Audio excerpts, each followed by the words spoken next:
Chapter 1, Late at night, he died. The capital, the outskirts of the city. Dozens of bloody and mangled bodies of men are lying on the ground in all directions. The blood oozing from the wounds had stained the ground a dark red. The stench of blood in the large abandoned factory was pungent, like a living hell. Mr. Fu. Yang Yi looked at the man with blood oozing from the corner of his mouth and spoke carefully. Madam is already dead. You. After seeing Mrs. Fu's body, Mr. Fu has already vomited blood twice. If this continues, it will cause a relapse of his old illness, and the consequences will be unimaginable. Shut up. Fu Tingchen interrupted Yang Yi's words, his handsome and refined face showing a frightening look. But when he turned to look at Sherwan, he resumed his gentle expression. She's not dead, she won't die. As he spoke, he carried Sherwan in his arms and walked out of the room, his movements gentle as if he were holding the most precious thing in the world. Don't be afraid, I'll take you home. Fu Tingchen stepped over the bodies of the assassins, his handsome and refined face bearing a sinister and terrifying expression. Chop these bodies into pieces and feed them to the dogs. Yang Yi nodded. Fu Manor. The young mistress is dead? When Fu Tingchen walked in with the corpse of Sherwan in his arms, everyone was so scared that they turned pale and froze in place. They knew that the young mistress was the master's life. Now, the Fu family's sky is about to collapse. Thinking of this, everyone dared not even breathe. The large manor was plunged into an absolutely eerie silence. Yang Yi did not dare to delay, and immediately sent someone to tell the situation to the old man Fu. In the room was wiped clean, and Sherwan, wearing a white dress, lay on the bed with a calm expression. Her face was beautiful, and her long, waterfall-like curls were lazily scattered on the pillow. Except for the terrifying marks on her neck and the fact that she wasn't breathing, she looked as if she were asleep. Fu Tingchen sat quietly by the bed, watching Sherwan. His narrow eyes, like a whirlpool, were almost engulfing with affection. The last ray of light outside the window had completely disappeared, and the whole world had plunged into darkness. Every night, Fu Tingchen stroked Sherwan's cheeks, his voice extremely hoarse. In fact, until the very last moment, you still hated me, didn't you? Fu Tingchen gently stroked Sherwan's hand, his eyes full of self-deprecation and sadness. You hate me for using any means to keep you by my side. Hate me for limiting your freedom. Hate my morbid possessiveness. Hate me for everything. There was a self-deprecating, cold smile on his face. But what can I do? Fu Tingchen laughed, but his narrow, dark eyes were like a pool of stagnant water. My world is dark and dirty, and you are the only light that shines through. Once you touch it, you won't let go. He looked at her for a long time, then leaned over and kissed her on the lips. Don't worry, I will make sure that everyone who hurts you will die without a burial. Fu Tingchen walked out. Wait for me, it won't be long. The murderous intent that radiated from his body made the air almost solid. Fu Tingchen didn't know that Sherwan's soul was standing by his side, following him with indifference. For some reason, after her death, she was trapped in the state of a soul within a 3-meter radius of Fu Tingchen. She could not escape or run away. When he moved, she could only follow. Sherwan raised the corner of her mouth, her eyes full of helplessness. She never thought that even after she died, Fu Tingchen would not let her go. However, Sherwan wanted to know more at this time. Who exactly had sent those people to kill her? Her thoughts went back to before the accident. Sherwan received a call saying that her uncle had been sent to the hospital with a sudden illness. Upon receiving the news, she drove to the hospital as fast as she could. However, halfway through the journey, a truck suddenly and without warning crashed into her. The truck was too close and out of control, and Sherwan had no time to avoid it. After a violent spin, she was dragged out of the car and taken to an abandoned warehouse on the outskirts of the city. Then she was strangled to death. It was only when Fu Tingchen held her body tightly in his arms that she regained consciousness. Of course, by then she was already in a soul state. At that moment, creak! A door-opening sound interrupted Sherwan's memories. The scene in front of her made her pupils shrink. Chapter 2, Let the entire Shin family be buried with Wan. In the dimly lit basement. The air was filled with a mixture of dampness and a pungent smell of blood. More than 10 people, their bodies covered in blood and flesh, were tied up with their hands and feet dangling in the air, barely touching the ground. Many of them were already dead, and the rest were barely breathing. This scene, which was like an underground purgatory, made Sherwan's pupils shrink in horror. She knew Fu Tingchen was ruthless and cruel. But knowing is one thing, seeing it with your own eyes is another. MMM. MMM. MMM. When Fu Tingchen walked in, the remaining few people couldn't help but tremble and emit small sobs. It was clear that they were filled with bone-deep fear. Yang Yi came forward. Mr. Fu. Kill them all.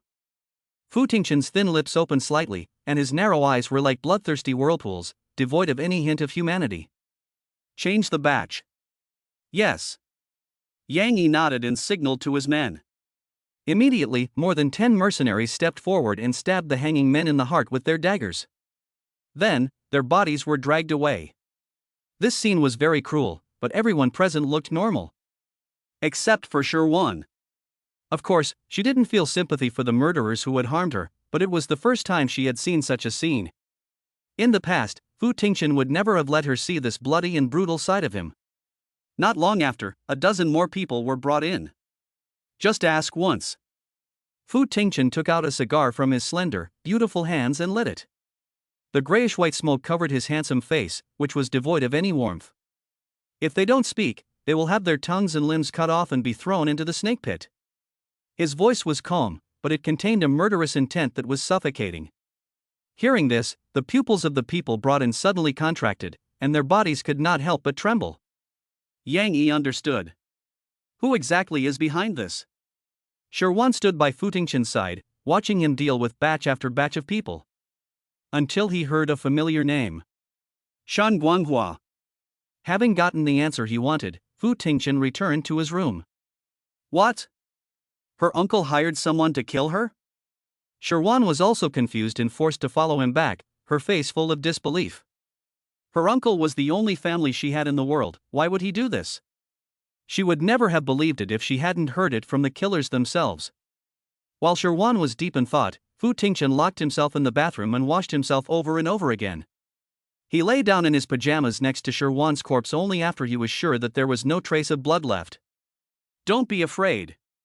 He hugged Sherwan's waist and buried his head in her neck as he whispered, just as he had done before. 2 days at the most. Wait for me. 2 days? When Sherwan's soul heard this, her brows furrowed. She had a hunch that Fu Tingchen was going to do more than just help her take revenge. The day after Sherwan died, Fu Tingchen picked up countless white roses and piled them up next to Sherwan, with a slightly crooked mouth outlining a desperate smile. White roses were Sherwan's favorite flower, and the only flower that grew in Fu's manor. The hundreds of white roses in front of her were picked one by Fu Tingchen in the morning. Sherwan looked at the scars on Fu Tingchen's knuckles and the crisscrossing scars on his fingers, and her heart inexplicably ached again. She sighed. Why are you doing this? Before she could finish her sentence, Fu Tingchen's voice rang out. As long as you like it, I am willing to do anything. Can Fu Tingchen hear her? Sherwan was startled and instinctively covered her mouth. She waved her hand in front of Fu Tingchen to make sure he couldn't see it before slowly lowering it. Fu Tingchen kissed Sherwan's lips, which were already completely cold, and then left the room on his feet. Of course, Sherwan's soul also followed Fu Tingchen to the basement. A middle-aged man was nailed to a pillar, and his face, which had originally been elegant, was now unrecognizable. He looked at Fu Tingchen as he walked in, as if he were seeing the messenger of death from hell, and was desperate and panicked to the extreme. Fu, Mr. Fu, why are you arresting me? He said it as if he were begging, even though it was clearly a question. The soul of Sherwan stood in front of Shen Guanghua. Looking at the panic and fear in his eyes, she was filled with disappointment and ridicule. She knew Shen Guanghua as a relative. If he hadn't done anything, he wouldn't be like this. Sherwan looked sad. It's really ridiculous. The person she respected as a family member hired someone to kill her.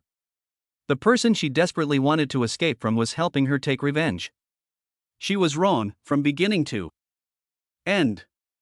What are you doing? Fu Tingchen reached out and grabbed Shen Guanghua by the neck, his face grim and crazed.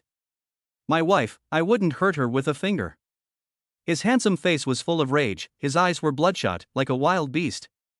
Shen Guanghua, you dare to kill her, you dare to kill her? Fu Tingqian's grip on Xinguanghua's neck tightened, and the murderous intent in his eyes grew more and more terrifying. Xinguanghua soon lost his breath. Starting with you, I'm going to make the entire Xin family die with her. When she looked at the man in front of her, who was so obsessed and gloomy, she felt nothing but pain. She walked up to Fu Tingqian and reached out to stroke his furrowed brow. Fu Tingqian, I'm sorry. Fu Tingqian seemed to have sensed something, and his trembling hands stopped for a moment, and his eyes instantly fixed on the location of Shirwan's soul in front of him. But the next moment, he laughed at himself. Shirwan followed Fu Tingqian back to the study, working until late at night. But he didn't pay attention to what he was doing. It was not until the early morning that Fu Tingqian returned to the bedroom. He held Shirwan's already completely stiff body and slept together again. Shirwan was on the sofa in the room, quietly watching this scene. Another night passed. The room was filled with more white roses, like a garden. Shirwan's body lay quietly among them. There was no trace of horror, but rather a quiet beauty. But the difference is that the bedroom, which only Fu Tingqian could enter, had many people coming in. Judging by their attire, there were monks, Taoists, and even a Thai man with tattoos all over his body. Chapter 3, Buried in a Sea of Flames. These people? As a soul, Shirwan was subconsciously a little uneasy. Could Fu Tingqian have sensed her presence and called these people to collect her? Yang Yi, who was standing behind the others, was also uneasy. Since the death of his wife, Mr. Fu has been acting strangely. He always had a bad feeling in the pit of his stomach. But before the old man came, he had no way to stop Fu's own, and he didn't dare to stop him. The request was the same as before.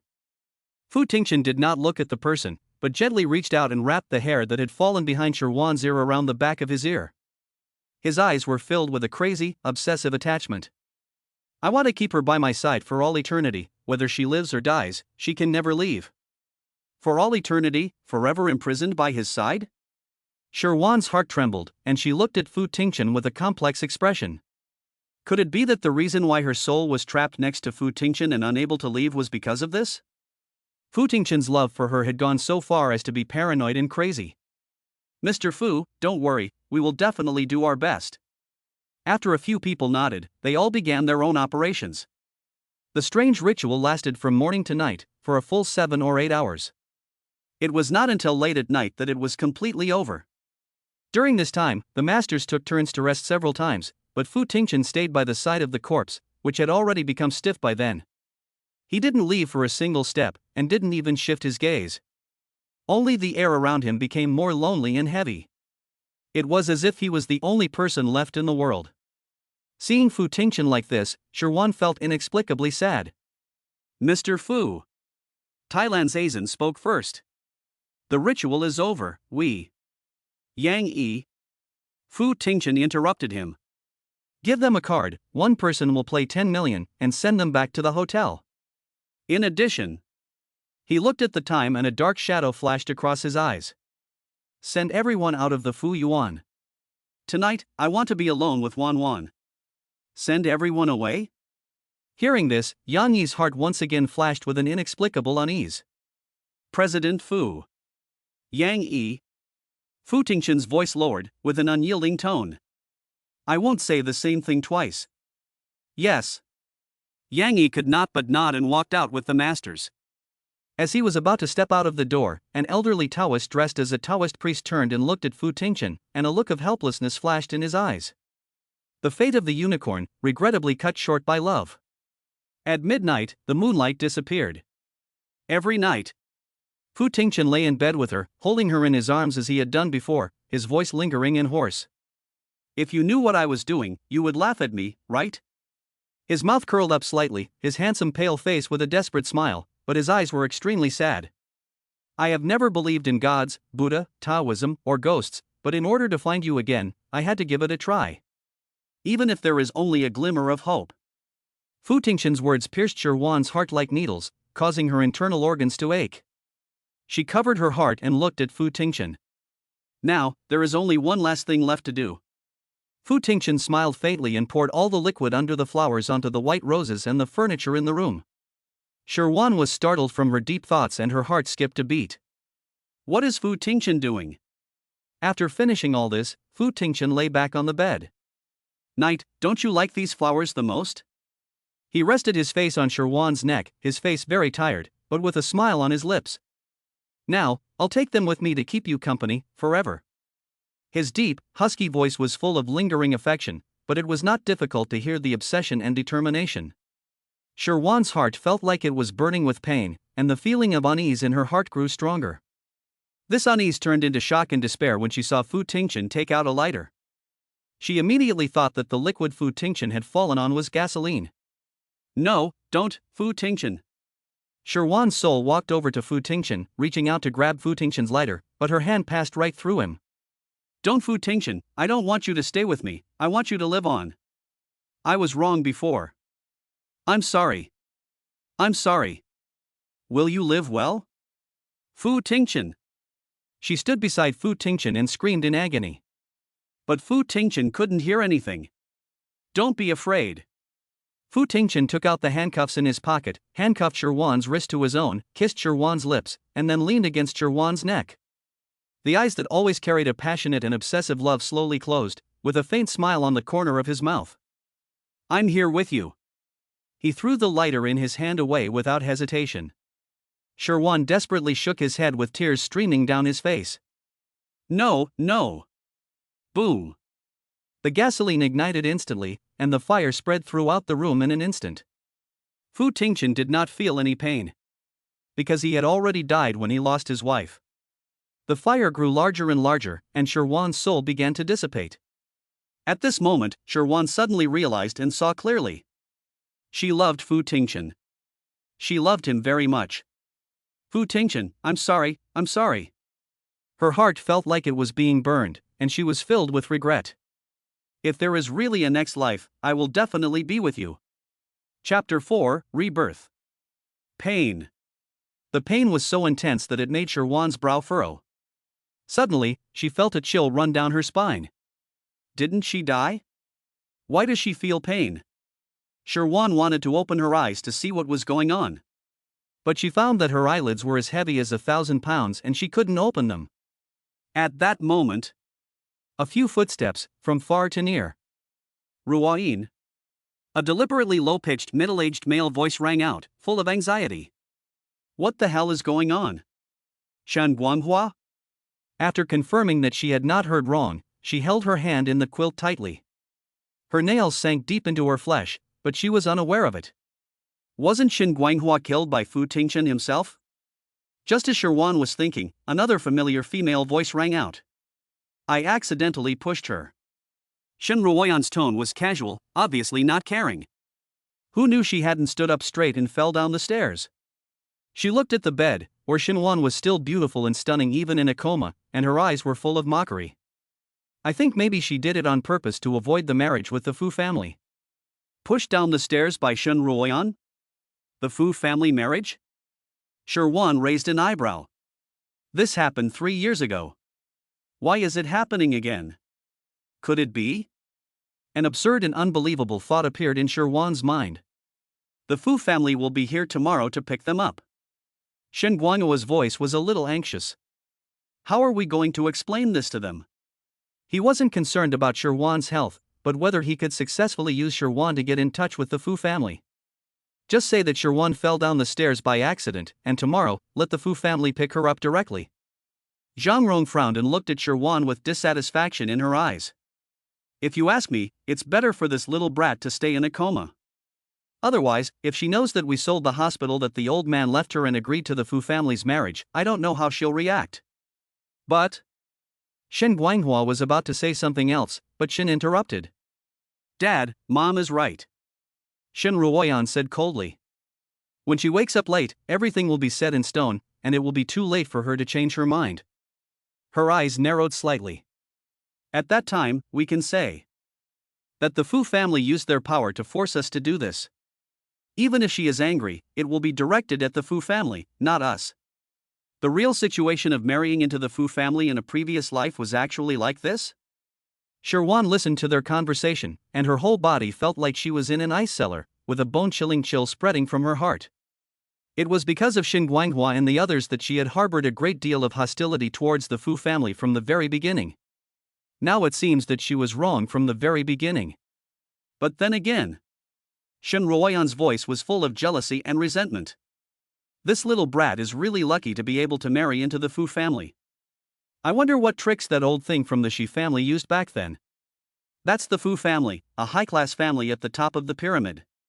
Sherwan married into the Fu family through a marriage contract and instantly stood at a height she could never reach. Didn't I tell you? Zhang Rong saw that her daughter was not convinced, so she immediately took her hand and whispered to her. Although the Fu family is rich enough to rival a country, the situation within the family is very complicated and almost as dangerous as a tiger's den. Fu Tingchen is also cruel and ugly, so it's not a good marriage. At this point, she lowered her voice. Otherwise, Mom will definitely find a way to let you marry into the Fu family instead of that dead girl Sherwan. Shen Ruoyan's discomfort in her heart once again dissipated, and she looked at Sherwan's eyes and saw a sneer of disdain flash across them. That's right. Moreover, with the Fu family as a connection, she could marry into any family she wanted. Sherwan has sacrificed herself to help her. That's enough. Shen Guanghua looked at Sherwan, who was still unconscious on the bed, and sighed. Let's go down to eat. After they left, Sherwan slowly opened her eyes. Looking at the time on the electronic calendar, her pupils shrank. She had indeed been reborn. She had been reborn 3 years ago, on the eve of her marriage to the Fu family. Sherwan's eyes were bloodshot and her hands trembled slightly. Rebirth. It means that everything has a second chance, including her and Fu Tingchen's deaths. When she thought of Fu Tingchen's desperate and lonely look, her heart felt like it was being squeezed in her hands, causing her to feel excruciating pain. Fu Tingchen. In this life, we will be good. I will face my love for you, and I will not run away anymore. I will protect you, and protect us.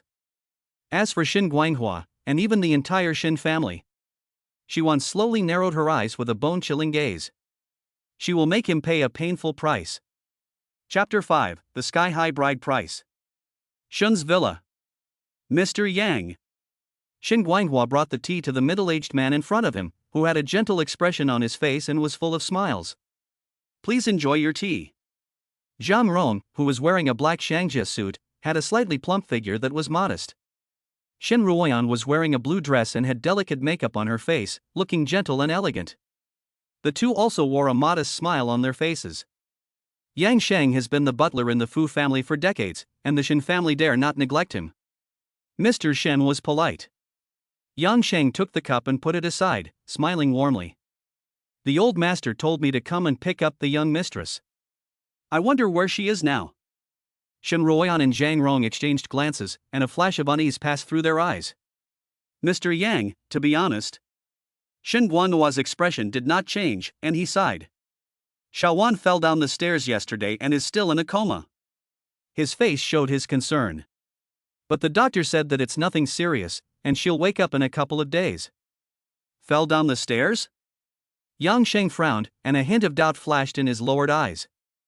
Everything is about the health of the young lady. When he looked up again, the smile on his face had already faded by 2 points. After she has recovered, it will not be too late to return to the Fu family. This is exactly what Shen Guanghua wants to hear. That's right. Shen Guanghua received Zhang Rong's eye signal and continued to smile and say, Mr. Yang, let's discuss the other wedding details first.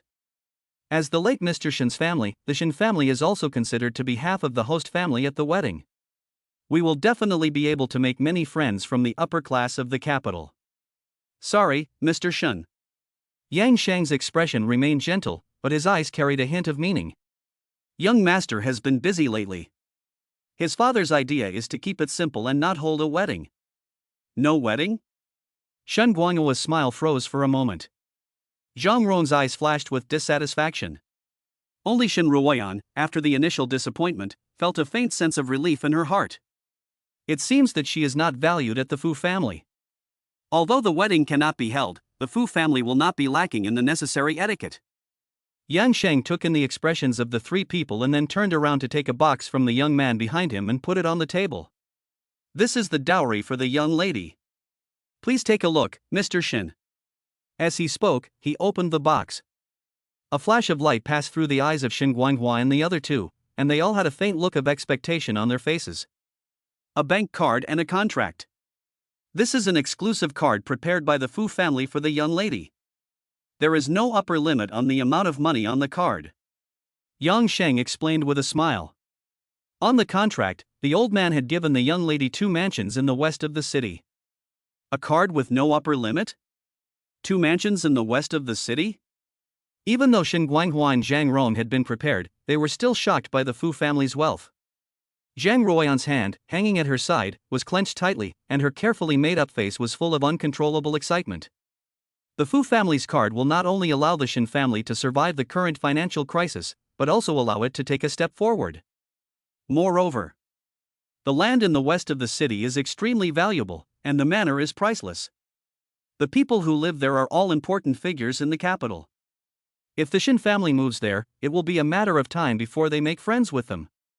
Mr. Yang. Zhang Rondan looked at Yang Sheng with excitement. We will accept the dowry on behalf of Shaowan first, and then.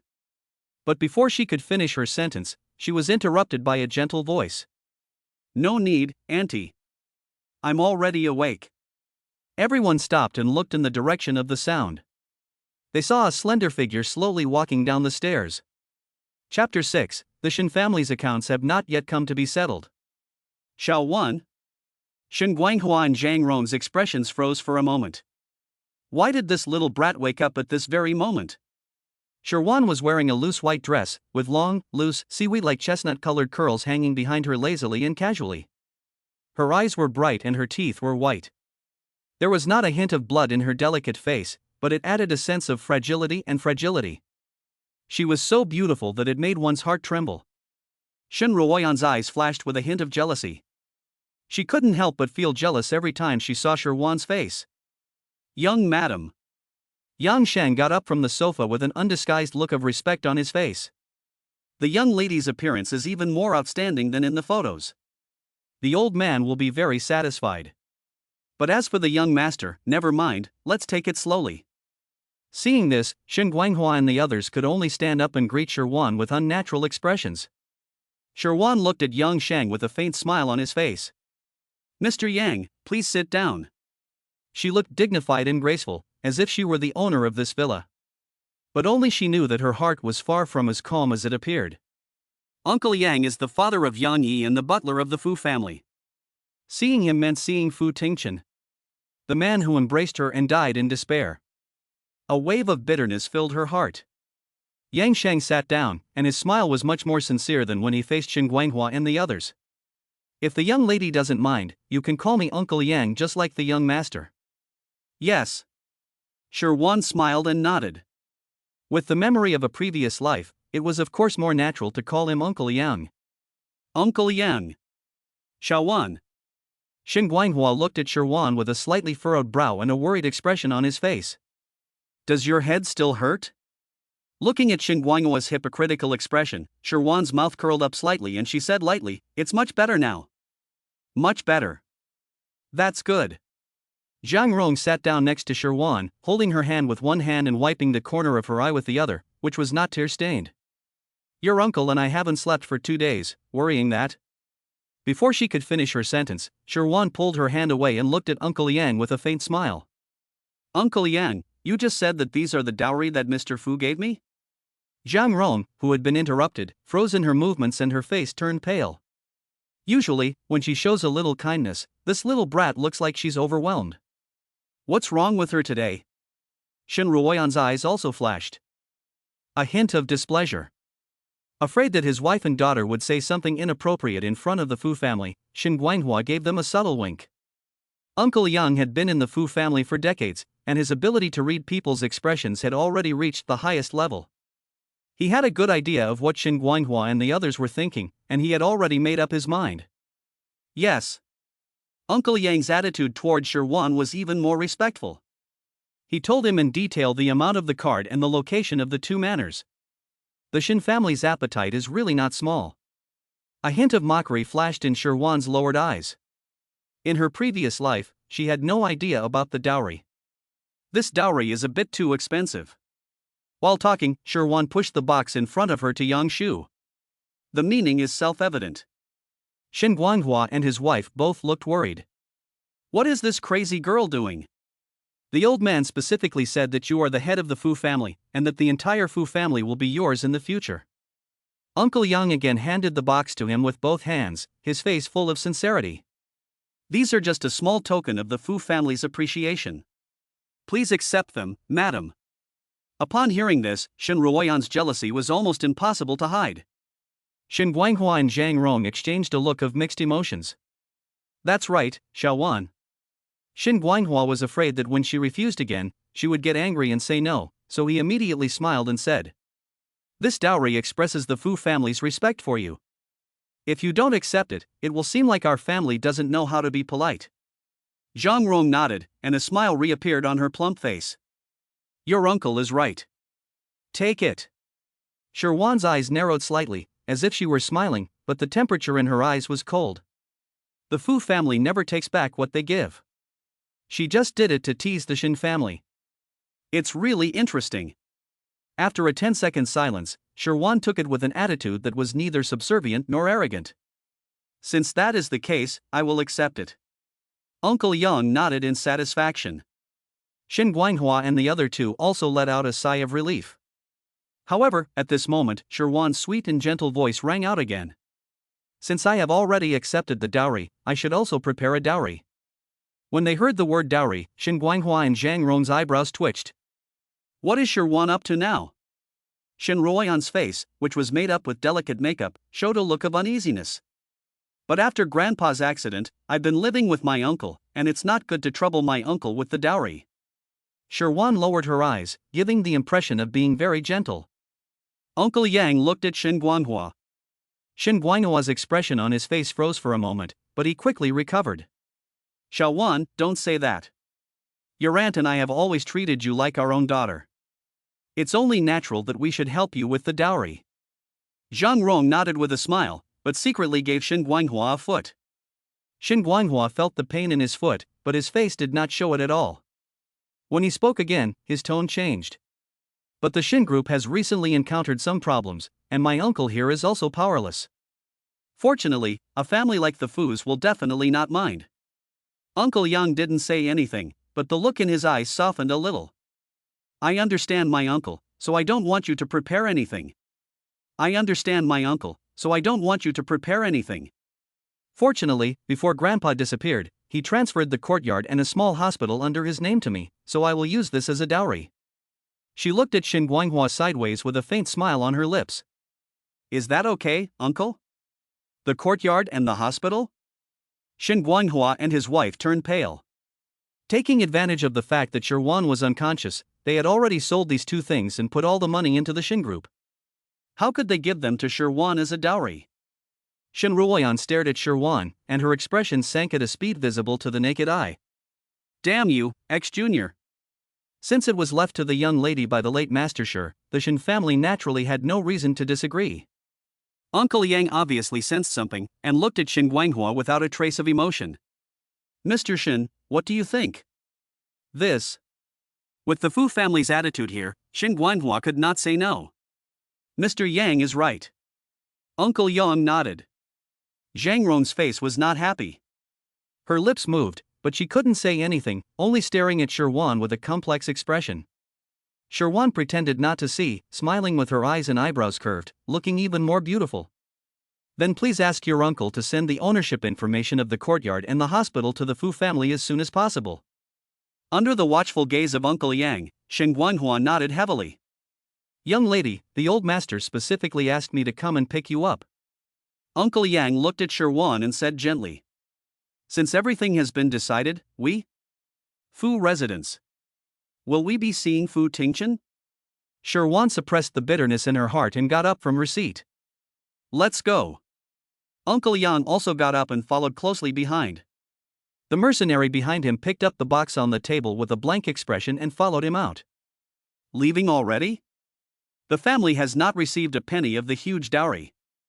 Zhang Rong was stunned and immediately pulled Shen Guanghua's arm. Xiaowan. Shen Guanghua hurriedly got up and said. You just woke up. Why don't you rest at home for a night and go to the Fu family when you feel better? No need. Sherwan turned her head and her eyes were cold. I think the Fu family's recuperation conditions will not be worse than the Shin family's. Besides, she smiled as she looked at Shin Ruoyan, who was looking sullen. Sister Ruoyan really only pushed me down the stairs by accident. I'm fine now, so don't blame yourselves and don't blame her. Before she finished speaking, Sherwan walked out without looking back. The young lady was pushed down the stairs by the Shin family? Uncle Yang's face completely fell. It seems that he guessed correctly. The young mistress's life in the Shin family is not as good as it seems on the surface. I'll take you to the hospital for a detailed examination. If there really is a hidden problem, the old master and young master will blame us, and no one can afford it. The meaning of the words is self-evident. A look of panic flashed in the eyes of Shin Guanhua and the other two. They wanted to say something else, but Shurhai and Uncle Yang were not prepared to give them any opportunity to speak, and they walked out of the hall. In the car. Looking at the Shin family villa in the rearview mirror, which was getting farther and farther away, Sherwan's eyes flashed with a cold smile. The Shin family's accounts have not yet come to be settled. She will wait until the instigator of the Shin family's killing of her appears. She wants the Shin family to fall to the bottom of the abyss when they are at their highest point. Chapter 7, Mysterious Proverb. Dad. Shin Ruoyan's face was a mixture of white and blue, obviously she was very angry. Just let him leave? Shin Guanghua lit a cigarette and frowned. The Fu family is here. What can we do if we don't let them leave? Making a scene would be bad for the Shins.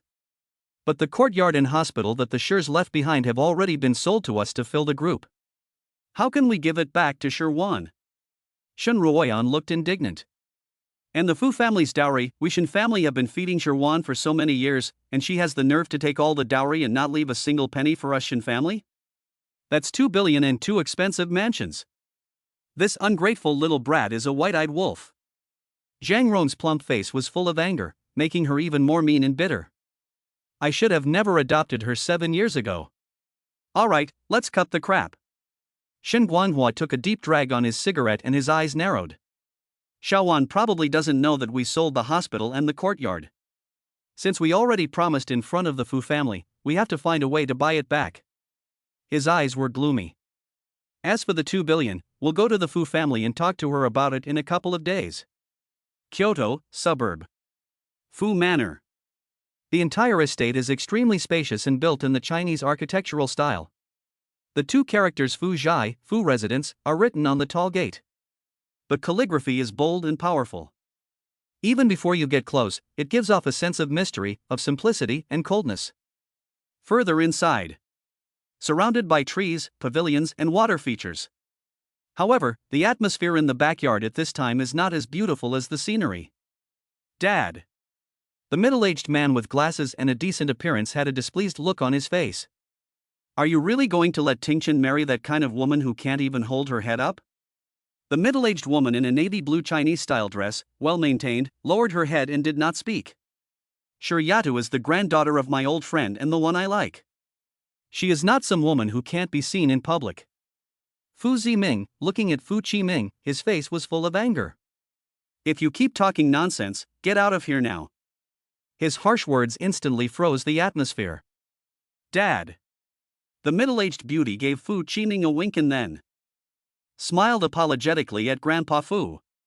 Qiming is just concerned about Tingchen, nothing else. I know my own son better than you do. Fu's father frowned, his tone betraying undisguised displeasure. The middle-aged beauty was taken aback, and a hint of embarrassment flashed across her well-made-up face. Yes. Dad, Xiaoyi didn't mean it. Fu Qiming was about to speak to his wife when he was interrupted by Fu's father. That's enough. I don't care what you mean. Fu Qiming looked at Fu Qiming, and his old and solemn face was full of intolerance. The marriage between Tingchen and Xiatu is already a done deal, and nothing you say can change it. Dad. Fu Qiming sat in front of his father-in-law, his brows furrowed. The Shi family patriarch has been missing for so many years, and this girl with the surname Shi is already a veritable orphan. Marrying her will do Tingchen no good. Benefits? Fu's grandfather raised his eyebrows, snorted, and looked at Fu Qiming with disappointment in his eyes. It has always been the case that only others have benefited from the Fu family. When did our Fu family become so destitute that it needed to benefit from marriage? Wen Yi's face remained unchanged as she listened to Fu's implied words, but her hand, which was hanging at her side, suddenly clenched. This weird old man. Dad.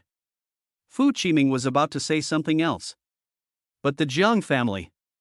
Enough, cut the crap. But was interrupted by the sound of Fu's father putting down his cup.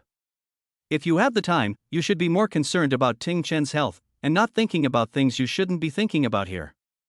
Fu's old face was full of sternness. Get out. Fu Qiming looked at his father's face and dared not say anything else, but only saw a pale face on Rujuan. Qiming, let's go. Wen Yi looked at Qiming and then looked at Fu's old man and smiled softly. Dad, Tingchuan has returned from studying abroad in F. We will bring him back to see you in a couple of days. Hearing this, Fu's father, who was looking down at the tea leaves, replied lightly. Fu Qiming and Wen Yi had just left the Fu residence when they saw 4 Rolls-Royces with matching license plates driving towards them. Such a grand display of power. Wen Yi looked displeased, but there was a faint smile in her eyes. It seems that Dad really values this Miss Sure. She came to the Fu family to oppose Mr. Fu Tingchen's marriage, but it was just a formality. Deep down, she hopes that Fu Tingchen will marry a wife from a small family. After all, it is easier to control and manage. Valuing? Fu Qiming did not see the smugness in his wife's eyes, and there was only disgust in his brow. Dad values the Shi family's medical skills and the words of wisdom that the Taoist monk gave to Tingchen more than 20 years ago, but not this woman. Hearing the word admonition, Wen Yi's eyes flashed with a gleam, and she asked casually. Qiming, what exactly is the advice? When she first married into the Fu family, she had heard Fu's father and Fu Qiming mention the words admonition by chance. But when she asked, Fu Qiming's face changed and he refused to reveal anything. It's about Ting Chen's birth. Fu Qiming, who was angry, blurted it out and then instantly reacted. Shaoyi, didn't I say not to ask about this again? I know, I won't ask again. Wen Yi lowered her head in disappointment. Qiming, I have been married into the Fu family for more than 20 years, but you and Dad still don't treat me as one of your own. That's not true. Fu Qiming sighed and began to coax his wife gently. On the other side. In the heart of the city, in a prime location, on the top floor of a building, in an office. Mr. Fu. Yang Yi bowed his head.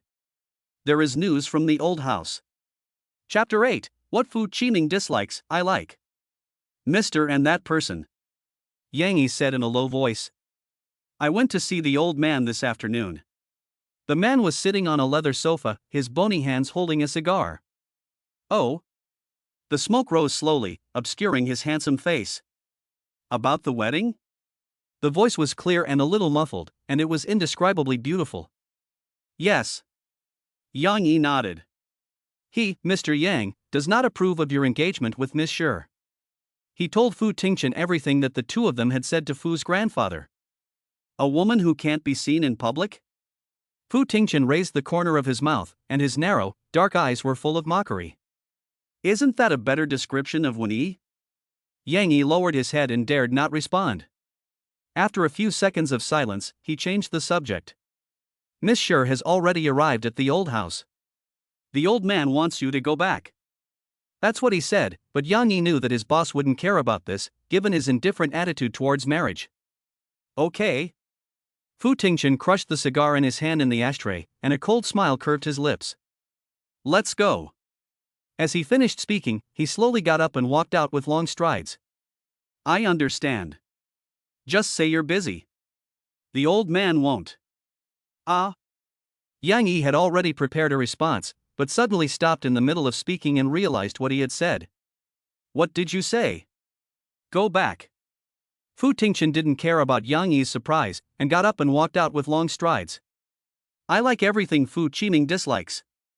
Although he was smiling, there was no trace of a smile in his narrow, dark eyes, and the aura around him grew colder. Furthermore, he also wanted to see what had become of the little crybaby who used to hide in the dark and cry in secret. Fu's old mansion. Young madam. Uncle Yang smiled respectfully. The old man is waiting for you in the living room. I'll take you there. She nodded in agreement. As she followed Uncle Yang, she looked around at the familiar surroundings with her beautiful eyes. In her previous life, every time she was suffocated by Fu Tingqian's almost obsessive love and possessiveness, she would come to the old house to accompany Grandpa Fu. After all, this was the only place where Fu Tingqian could not stop her from coming. Moreover, she truly respected and liked Grandpa Fu, an elder who loved and cared for her. Therefore, she was extremely familiar with everything in the Fu family mansion. After being reborn, seeing these sights again inevitably made her feel a little bit of mixed emotions. She didn't know that when she was looking at the Fu family mansion, many people were also looking at her. Is this the young mistress? A gardener, who had been admiring the breathtaking beauty of Sherwan, came back to his senses. She is even more beautiful than the popular actresses. What's the use of being pretty? The maid watering the flowers next to him looked around and whispered. I heard that Monsieur's parents are both dead, and her grandfather, who arranged the marriage with our old master, also disappeared 7 years ago. She lives alone with her relatives. Such a background. She lowered her voice. The master and mistress don't agree at all, and the young master hasn't made up his mind yet. That's right, I heard that too. Another maid whispered. To be honest, I actually prefer Miss Jiang to be our young mistress. Who wouldn't agree? Miss Jiang rushed over in such a hurry, probably because of this matter. Before she could finish her sentence, she was interrupted by a stern female voice. What? Auntie Zhou came out from behind the group with a cup of tea in her hand, her expression stern and cold. The Fu family rule is that you can discuss the host's affairs behind his back? Zhou, Aunt Zhou. Seeing the person who came, the few people who were just discussing the matter were instantly scared and pale. The Fu family does not need nosy servants. Go back and pack your things. I will have someone escort you out. Before she finished speaking, Auntie Zhou walked towards the living room with a cup of tea, not giving them a chance to explain. In the living room, Grandpa, Uncle Yang was the first to enter the room. He was stunned when he saw the slender figure next to the old man, but he quickly recovered. Miss Jiang. As he spoke, he turned his gaze back to Mr. Fu. The young lady is here. Chapter 9 Childhood Sweethearts. Jiang Qingtong? He came in late and immediately saw the young woman sitting next to Grandpa Fu. A deep purple high-end suit dress, with a bright and beautiful face and elegant temperament. Her mind immediately conjured up information about Jiang Qingtong, the daughter of the Jiang family of Kyoto. At the same time, she was also Fu Tingqian's childhood sweetheart. Everyone knows that Miss Jiang likes Fu Tingqian. In a previous life, Jiang Qingtong had a deep grudge against Fu Tingqian, and even repeatedly attacked him in secret. Of course, Fu Tingqian knew about it in advance and solved it. In the end, Jiang Qingtong disappeared from Kyoto without a trace, and no one knows where she went. She only learned about these things after the fact, when Yang accidentally let slip the news. Now Jiang Qingtong is here to make a show of herself? Or is it? She curled her lips and withdrew her thoughts. At this moment, Jiang Qingtong was also looking at the woman in front of her, who was extremely superior in appearance and bone structure.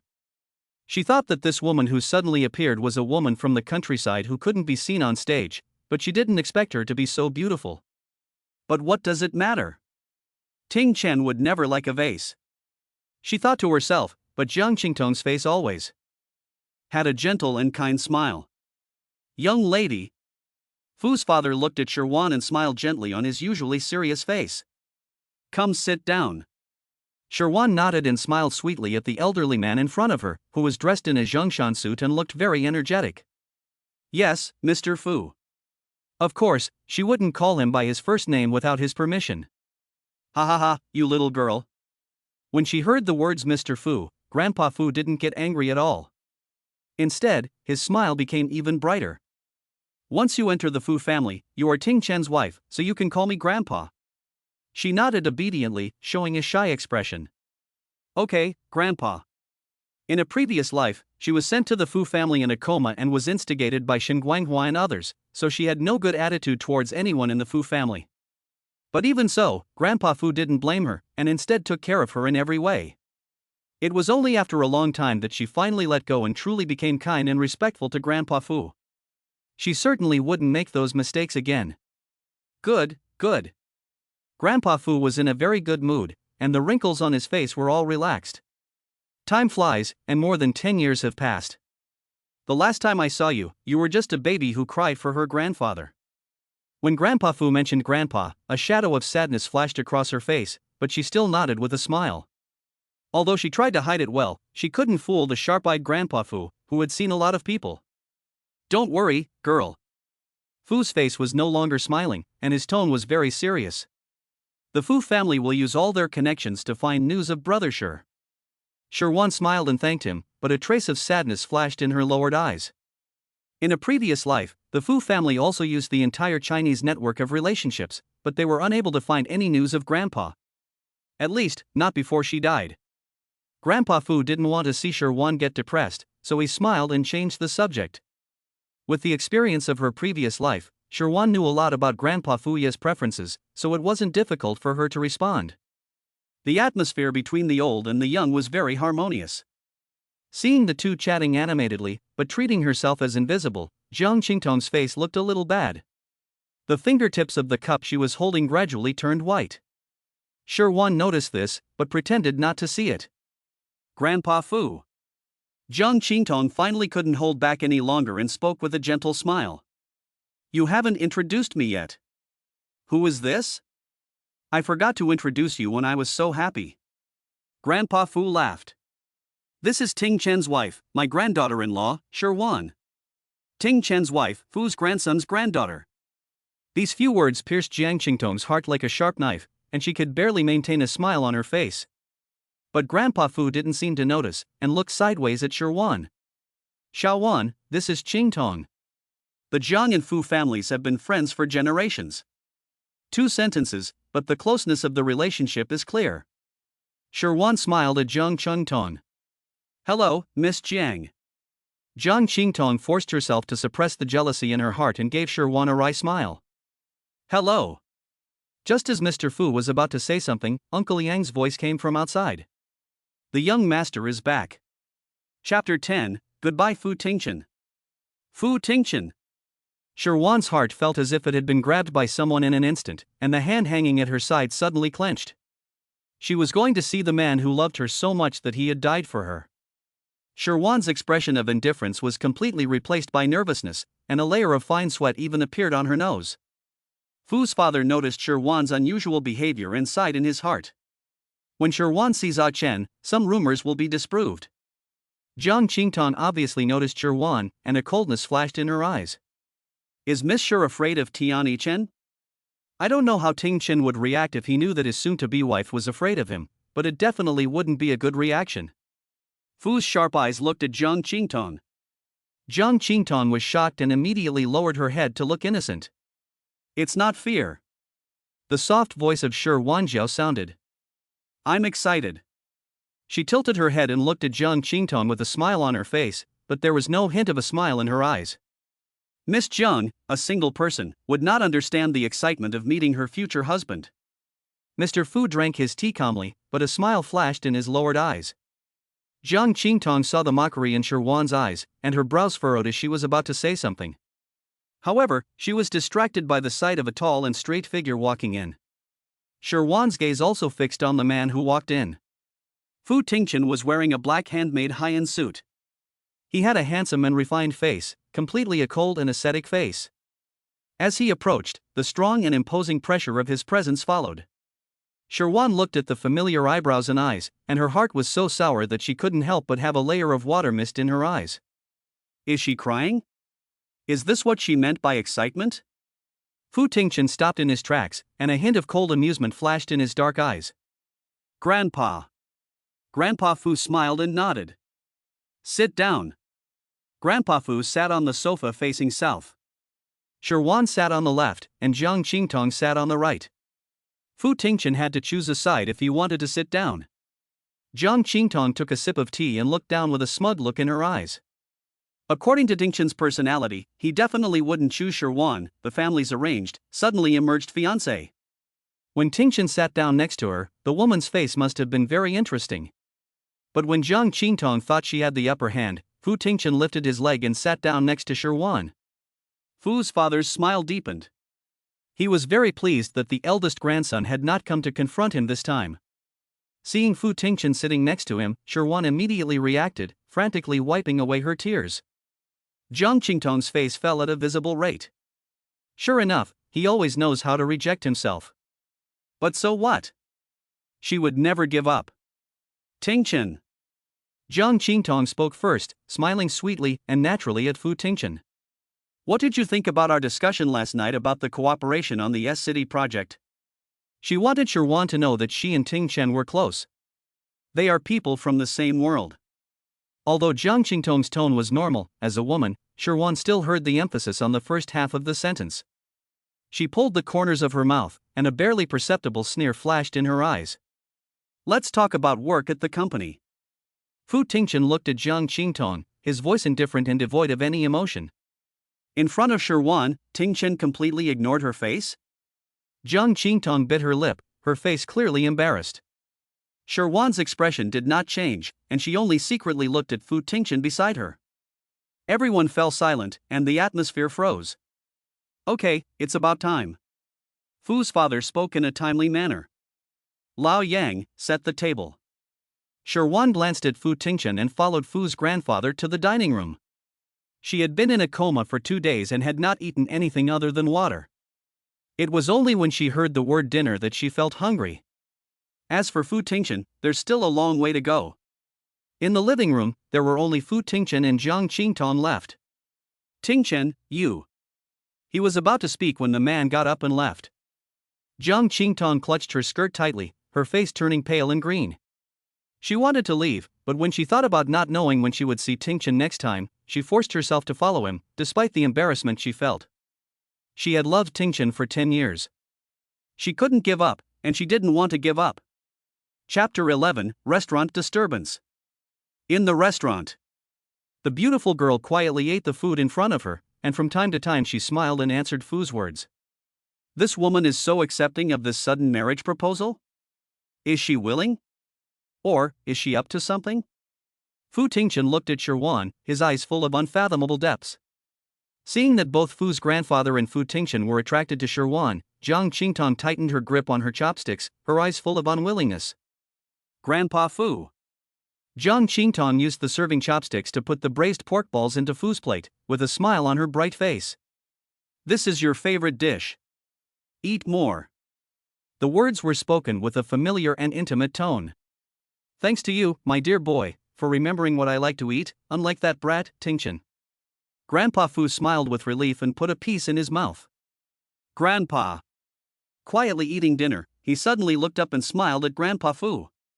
Your digestion is not very good, so it's best to eat less difficult to digest food for dinner. Instead of getting angry, Grandpa Fu's eyes lit up. You, little girl, can tell from just looking at me that my digestion is not good? Jiang Qingtong's eyes darkened. If I remember correctly, Miss Sure is a Western medicine major, right? As everyone knows, Western medicine cannot tell the symptoms from a person's appearance. This woman is deliberately antagonizing her. Yes. Sure Wanshao is gentle and sweet. But before that, I had learned Chinese medicine from my grandfather for 7 years, and I still have a basic understanding of basic treatment in the 4 diagnostic methods of listening, smelling, looking, and inquiring. Grandpa Fu nodded, his expression becoming more and more satisfied. She is worthy of being Brother Shure's granddaughter. Let Tingchen marry Shure's daughter. On the one hand, it was a promise to an old friend, and on the other hand, it was also for the family's medical skills. After all, only the unique acupuncture method of the Shure family can suppress Tingchen's physical problems. After the meal, Shure Yada helped me take my pulse. Grandpa Fu continued to eat with a gentle expression, but he never touched the braised pork balls again. As I get older, I have more and more health problems. Don't worry. Sure Huan listened to Master Fu's teasing and smiled and replied. I will help you take good care of your health in the future and ensure that you live a long life. From the bottom of her heart, she sincerely hoped that this old man, who truly loved her, would live a long and worry-free life. Grandpa Fu was even more pleased. The atmosphere at the dinner table became more and more harmonious. Damn it, X-Junior. Jiang Qingtong bit her lip and turned to pick up the serving chopsticks to pick up a shrimp for Fu Tingchen. Tingchen, you work hard, eat more. Grandpa Fu has health problems, but Tingchen can't have health problems, right? Grandpa Fu's brows furrowed without showing any trace. But out of consideration for Mr. Jiang, he didn't say anything, but just thought to himself. Sherwan looked at Jiang Qingtong's movements, but her expression did not change. But only she knew that her heart felt as if it had been squeezed tight and was sour. In his previous life, Fu Tingchen loved her, and he never gave any woman the opportunity to get close to him, let alone pay her any attention. Including Jiang Qingtong. But now, he doesn't love her. Sherwan looked at Fu Tingchen and suddenly felt a little uneasy. Will he accept it? Fu Tingchen looked up and met his fiancée's pair of slightly nervous, wet eyes, and his eyes narrowed slightly. Is he afraid that he will accept Jiang Qingtong's kindness? Interesting. Fu Tingchen had changed his mind and didn't say anything, only looking at Jiang Qingtong's dish that he had picked up. Fu's grandfather's eyebrows twitched. This rebellious grandson has never been polite to Qingtong, so he was relieved to let him appear in front of the maid. What does this mean now? Is he deliberately trying to anger him? If he doesn't reject it, it means he agrees. Sherwan pulled the corners of his mouth, and the fingertips of his chopsticks turned slightly white.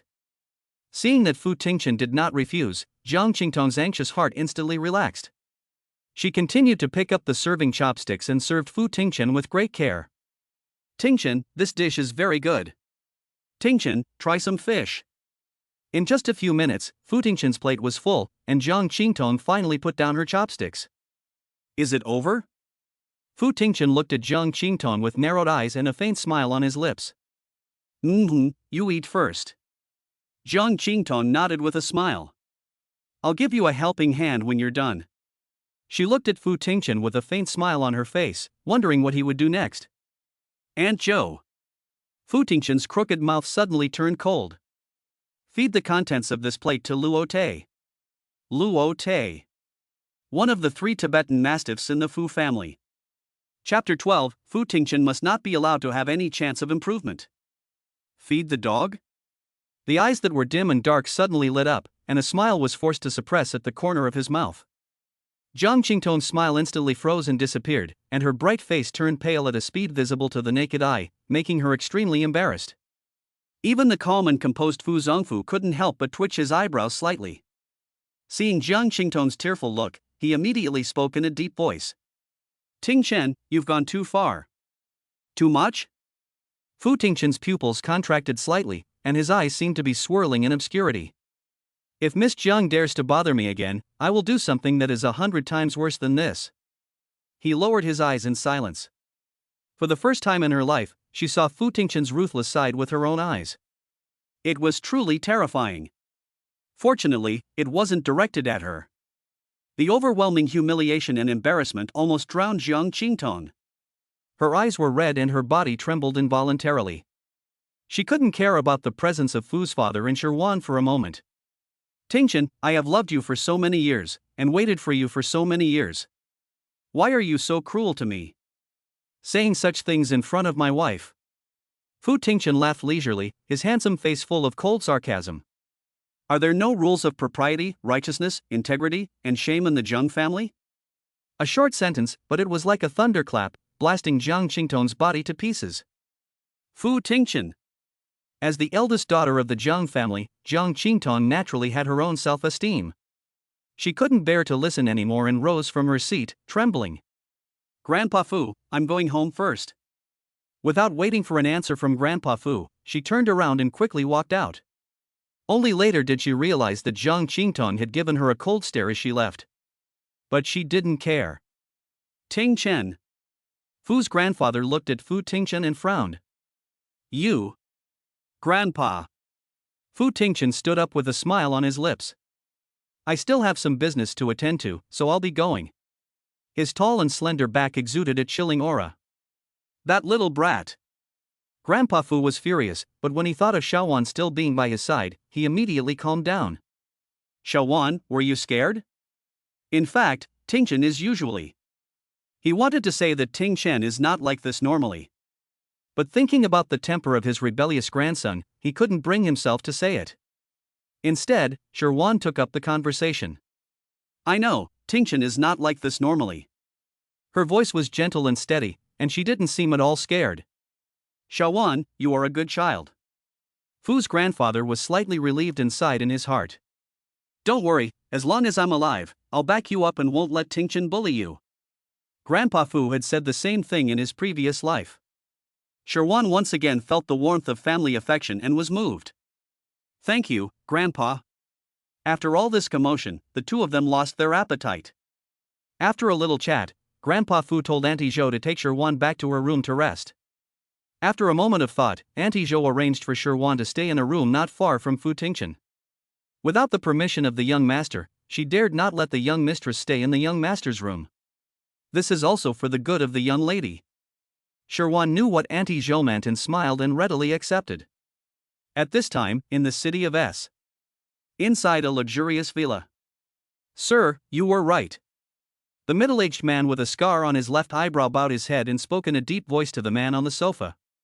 This lady who suddenly appeared was indeed the granddaughter of Shi Hechuan.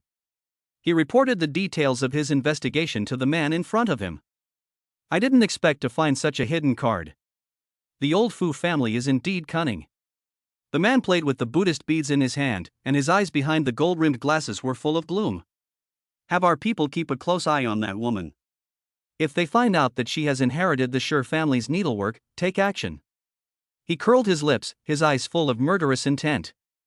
"Fu Tingchen must not be allowed to improve in any way." "Yes." The middle-aged man with a scar on his eye nodded and retreated. At that time, she didn't know that a conspiracy against her and the entire Fu family was unfolding. Chapter 13, Midnight Attack. Night. The weather was originally clear, but suddenly it started to rain with a thunderous roar. The heavy rain pounded against the windows, enveloping the entire world in a haze.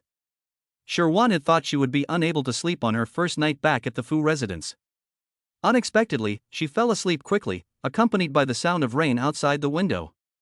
After a while, Sherwan suddenly felt that the surroundings were extremely noisy. Screams and pleas for mercy were heard one after the other. She opened her eyes in a daze. In the dim light, Sherwan saw Fu Tingchen with a gloomy expression, his eyes bloodshot as he used a knife to slowly kill a person. "Who exactly sent you to kill my wife? Say it, or I will cut off all your flesh and feed it to the dogs." Countless scenes, like movie clips, played out before Sherwan's eyes. She suddenly realized. She realized that she had returned to the state of being a soul after death. She once again looked on from the sidelines. Watched Fu Tingchen kill one by one the people who had participated in the murder of her. Watching him slash his own arms with a knife. Watching him become paranoid and crazy. Watching him die for love. Every night, "I'm sorry. Wait for me, Wan Wan. Wan Wan, I'm here." Every night, she watched the scene that broke her heart, reliving it in its entirety. She couldn't make any sound or give any warning, nor could she do anything to change the situation. She could only let the extreme despair envelop her, watching helplessly as the fire engulfed the entire villa. "No, Fu Tingchen." With a loud thunder, Sherwan suddenly sat up in bed, her eyes filled with despair and heartbreak. "Fu Tingchen." After sitting on the bed and panting for a while, she immediately ran barefoot to the door. At this moment, Sherwan had only one thought. She wants to see Fu Tingchen. Only by seeing him could she confirm that her rebirth was not a dream when her soul was dissipated. Sherwan opened the door and walked quickly to the room not far away on the same floor. At the end of the corridor was Fu Tingchen's room. As long as he was in the old house, he would definitely be sleeping in there. Sherwan did not notice that it was already the middle of the night, but the entire Fu residence was brightly lit. She had just reached the corner of the corridor when she suddenly heard two voices whispering. "The young master is getting sick more and more frequently, and he woke up the old master in the middle of the night again. It is said that when the young master has a fit, he is like a bloodthirsty beast, and it is especially terrifying. Actually, our young master is quite pitiful. I heard that his illness is related to an experience he had when he was a child. Who knows? Let's keep our voices down. Uncle Young specifically told us not to wake the young mistress. It's already this late, how could we wake her up with such a low voice?" Before the maid could finish her sentence, she looked up and saw the beautiful face of the young lady.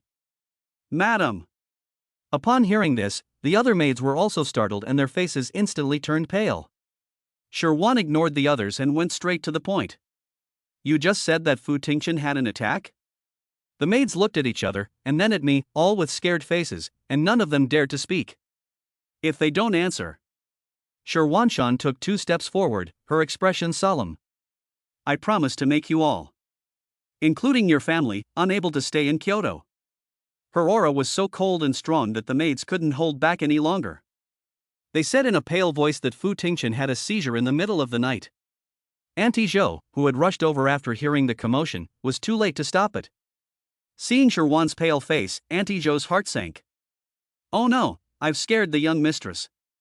Sherwan didn't give Auntie Zhou time to react, and turned and ran to her room at high speed. Young mistress. Auntie Zhou glared at the maid who had blabbed, and quickly ran to Sherwan's room. Before she even entered the room, she saw Sherwan, who had casually put on a loose white shirt and skirt, quickly walking out with a black medical bag. Seeing this, Auntie Zhou's face was full of anxiety. Is the young mistress thinking of leaving the Fu family? If that's the case, how will she explain to the old man? Young lady, you. Auntie Zhou, immediately arrange a car for me, said Mrs. Zhou, and then she ran downstairs. I want to go see Fu Tingchen. Auntie Zhou was stunned and did not react. Seeing this, Sherwan immediately raised her tone. If you don't arrange a car for me, I'll just take a taxi down the mountain myself. As she spoke, she lifted her foot and walked out, obviously having made up her mind. It was halfway down the mountain, and it would take at least 3 hours to walk down. Auntie Zhou had no choice but to agree. Young lady, wait a moment, she said anxiously. I'll arrange a car for you right now. She pursed her lips and stopped, her eyes full of worry and anxiety. Soon, a black Mercedes-Benz drove out of the Fu family mansion. When Auntie Zhou, who was sitting in the passenger seat, looked at Sherwan through the rearview mirror, she hesitated for a moment, but then she spoke up. She briefly described the situation of Fu Tingchen to Sherwan, telling her to be mentally prepared and not to be too scared. Sherwan responded nonchalantly, looking out the window at the rapidly receding scenery, her eyes deep and profound. Don't worry, I'm not afraid. She had seen Fu Tingchen's illness many times in her previous life. But at the time, she was scared and disgusted. Now she felt pain. Soon, the car stopped in front of an independent villa estate. This is Fu Tingchen's personal residence. It was also the place where he died in a fire in his previous life. The scene in front of her and the nightmare just now overlapped in her mind, and Yan's hand holding the medicine box tightened. Suddenly, a dozen jeeps came speeding up. Yang Yi walked down with a serious look on his face, and when he saw Sherwan and Aunt Zhou, he was taken aback. Mrs. Zhou, why are you here? Didn't the old man tell you not to tell Mrs. Zhou about the news of Mr. Fu's illness? While he was talking, dozens of men in black tracksuits got out of the cars behind him. They were solemn and serious, with piercing eyes, standing quietly and waiting for Yang Yi's orders. This. Auntie Zhou was about to say something, but was interrupted by a soft voice. Grandpa told me to come. Has the old man changed his mind? Although Yang Yi was surprised, the situation was urgent and he did not have time to think about it. In that case, the young lady should come with me. Okay. She nodded and quickly followed him. Auntie Zhou wanted to follow, but she stopped in her tracks when she thought of the old man's rules, and stood there anxiously. Bang! Ah! As soon as he entered the basement, Sherwan heard a loud thud and a cry of pain. Yang Yi paused slightly and subconsciously looked at Sherwan. Seeing that Sherwan looked calm and composed, not at all frightened, he felt a little relieved. The two turned a corner at the end of the corridor and saw Mr. Fu standing in front of a door, his face full of concern. The loud, muffled sound came from the room in front of them. The closer you get, the more frightening it is. Next to Grandpa Fu stood a middle-aged man in a white lab coat. At this moment, he was covering his arms with a look of fear and pain. The old man. Mr. Fu's condition is getting worse, the sedatives I prescribed aren't doing much. He swallowed nervously at this point. Please also find a way to lock Mr. Fu in the darkroom. Fu's eyes were sharp and fierce, and he was about to scold him, when a soft voice came from behind them. No! Chapter 14, Bloody Basement. The dark room. I had seen it before, more than once. The entire room was made of a special material that did not let in any light, and there was no lighting. It was truly dark and cold, and it made people feel hopeless. Thinking of Fu Tingchen's self-deprecating look of loneliness when he came out of the darkroom in his previous life, Sherwan felt extremely distressed and held the medicine box tightly. The Sher family's acupuncture method was indeed very effective for Fu Tingchen's condition. She absolutely couldn't let Fu Tingchen be locked up. "Grandpa, let me try." "Xiao Wan?" When Fu saw Sher Wan, his eyes, which were usually calm as a mountain, were full of surprise. "Why are you here?" Xiao Wan has not yet cultivated an emotional connection with Tingchen, and seeing his most secret and shameful side will definitely scare her. That was why he had specifically asked the Fu family to keep Xiao Wan in the dark. Unexpectedly, Xiao Wan came at the worst possible time. Fu's grandfather's expression darkened, and his eyes were full of helplessness. Oh no! The young lady was not invited by the old master, but he brought her in himself. Yang Yi reacted and stared at Sher Wan in surprise. Uncle Yang looked at his son and instantly guessed the cause and effect. He immediately stepped forward, walked in front of Sher Wan to block her view, and said gently, "Young lady, the old master has important business to attend to. I'll take you up first." "I'm not going back." Sher Wan looked past Uncle Yang and at Grandpa Fu. "Grandpa, Tingchen is just sick. I am a doctor, let me take a look." Before Fu's grandfather could say anything, the Dr. Zhao Ming already spoke up. "Young lady, the young master's illness is very special and dangerous, and it is not something that an ordinary doctor can control. As a top neurologist in China, even he can't control Mr. Fu's condition. Not to mention a novice doctor like Mrs. Fu. She was mostly trying to please Grandpa Fu." Indeed, but. As a doctor, Sher Wan realized the deep meaning in Zhao Ming's words, but he didn't even give Zhao Ming a single extra glance. "I am not an ordinary doctor." Zhao Ming was stunned, his eyes full of a little unwillingness, but he did not dare to offend the Fu family's wife again. He hoped in his heart that Mr. Fu would let Sher Wan in and give him a good taste of his own medicine. Seeing Sher Wan's insistence, Fu's father frowned and hesitated. He really wanted Xiao Wan to try it, but he was afraid that Tingchen, who had a seizure, would hurt her. At that moment, bang! Bang! The loud crash and the sound of a wild animal's roar made everyone tense up.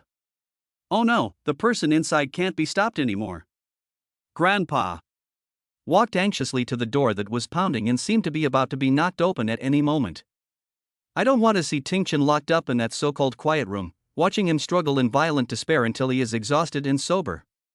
Sher Wan's words were like a sharp knife, piercing into the heart of Master Fu, causing him to feel heartache. If he had a choice, he would never do this. Taking advantage of the moment when Fu's grandfather lowered his eyes, Sher Wan opened the latchlock and walked in without hesitation. The few people who reacted had a change of expression. "Young madam." "No." Quickly. Grandpa Fu immediately turned his head to look at Yang Yi. "Take someone in, make sure you control Tingchen, and protect Xiao Wan's safety." "Yes." Yang Yi did not dare to delay, and quickly walked towards the room. Dozens of mercenaries behind him quickly followed. Zhao Ming also had a worried look on his face, but there was a hint of schadenfreude in the depths of his eyes. The empty room was filled with a strong, bloody scent. When he just walked in, he was confronted by a pair of bloodshot, murderous eyes. Chapter 15, Life and Death. The room in front of me was in a mess. There were broken furniture and mercenaries covered in wounds everywhere. The pungent smell of blood added a touch of eerie horror to the entire room. Fu Tingchen, dressed in a black shirt, stood in the center of the room. His handsome face, like a god, flickered in the light and shadow, with a sickly pallor. But the narrow eyes staring at the night were a deep red. The whole person exuded a chilling murderous intent, like a bloodthirsty beast staring at its prey. Seeing Fu Tingchen's face again when he had a seizure, Sher Wan's eyes were filled with sadness, and her heart felt as if it was being squeezed, unable to breathe. "Fu Tingchen. Tingchen." She softened her voice and walked towards Fu Tingchen. "I am Sher Wan, your wife. I won't hurt you. I'm here to take you home." Fu Tingchen couldn't hear anything. In front of his eyes, his world was only a bloody color. As he watched the slender, thin prey that seemed to be killed by a single hand approaching him, Fu Tingchen's mouth curled up slightly, revealing a cold, bloodthirsty smile. Yang Yi led his men into the room and saw Sher Wan walking towards Fu Tingchen. A look of panic flashed across his face. "Madam, you can't come any closer." As he spoke, he made a gesture and the group of mercenaries quickly stepped forward. They surrounded Sher Wan in a protective formation. Sher Wan's eyes darkened. Oh no! Fu Tingchen seemed to have been interrupted, his brows furrowed slightly, and the blood in his eyes was even more intense. He quickly stepped forward, lifting his foot sideways. With an overwhelming force, he kicked a mercenary in front of him. The mercenary reacted quickly, raising his hand to block. Crack! With a crisp sound of bone cracking, the mercenary took a few steps back and fell. Before he could stand up, Fu Tingchen had already swung his fist again. The other mercenaries looked at each other and rushed forward. But soon, several more fell out, looking in pain. As expected. The more serious Fu's condition, the more powerful his strength. Yang Yi's expression became more and more solemn, and his whole body was tense to the extreme. At this moment, several more mercenaries fell back. Fu Tingchen's smile deepened, and his bloodshot eyes became more and more excited. Yang Yi. His expression was cold. The situation with Fu Tingchen is getting more and more serious. Now, retreat with your men behind me. Yang Yi frowned. Madam. These people can't hold them off for long. Sherwan's expression was cold, and she exuded a strong aura of power. Since you recognize me as your wife, then I will do as I say. As he watched the mercenaries fall one after another, Yang Yi hesitated for a moment before deciding to listen to Sherwan. Everyone, retreat. Yes. The mercenaries obeyed the order and laboriously and quickly withdrew from the battle, retreating behind Sherwan. At this moment, Sherwan and Fu Tingchen were once again facing each other. Seeing the retreat of so many of his prey, Fu Tingchen narrowed his eyes. The veins on his forehead and neck bulged, clearly showing his displeasure. Remember, don't attack unless you absolutely have to. After giving Yang Yi his orders, Sherwan put on a sweet smile and walked towards Fu Tingchen, who was covered in blood and looked murderous. Tingchen, don't be afraid. There was not the slightest trace of fear in her soft voice. I can't hurt you, and I won't hurt you. Before she could finish her sentence, Fu Tingchen suddenly made a move, and grabbed Sherwan's slender neck. Absolute pressure and a terrifying suffocating feeling followed. Chapter 16, a large-scale animal training scene. No! Yang Yi, who was on high alert, was scared out of his wits. Save the lady quickly. At the moment of death, she waved her hand at Yang Yi, signaling them not to move. She could tell that although Fu Tingchen had his hands around her neck, he wasn't using his full strength. Obviously, he was teasing his prey. Sherwan was right. Fu Tingchen's prey, who showed no resistance at all, groped the neck in his hands, which was vulnerable, and his scarlet eyes were full of amusement. He likes nothing better than to watch his prey struggle in vain as it nears death. The strength in his hands gradually tightened. Time is running out. After adjusting his breathing, Sherwan suddenly used his hands hanging on both sides to hook Fu Tingchen's neck, pulling him towards him. In order to see the despair on his prey's face more clearly, Fu Tingchen's face was already very close to Sherwan. Without warning, the two lips touched. Yang Yi. All the mercenaries. Everyone present was stunned in surprise. If it weren't for the wrong scene, they would have thought that Mr. and Mrs. Fu were feeding the dog. The soft touch and sweet breath made Fu Tingchen pause. In that split second, a flash of clarity appeared in his bloodshot eyes. The strength that was holding Sherwan's neck also loosened involuntarily. When she noticed this, Sherwan's eyes flashed with a hint of light. Now! She suddenly took out a silver needle from her hand around Fu Tingchen's neck and stabbed it into a certain acupoint on his neck quickly, fiercely, and accurately. Then, she quickly retreated.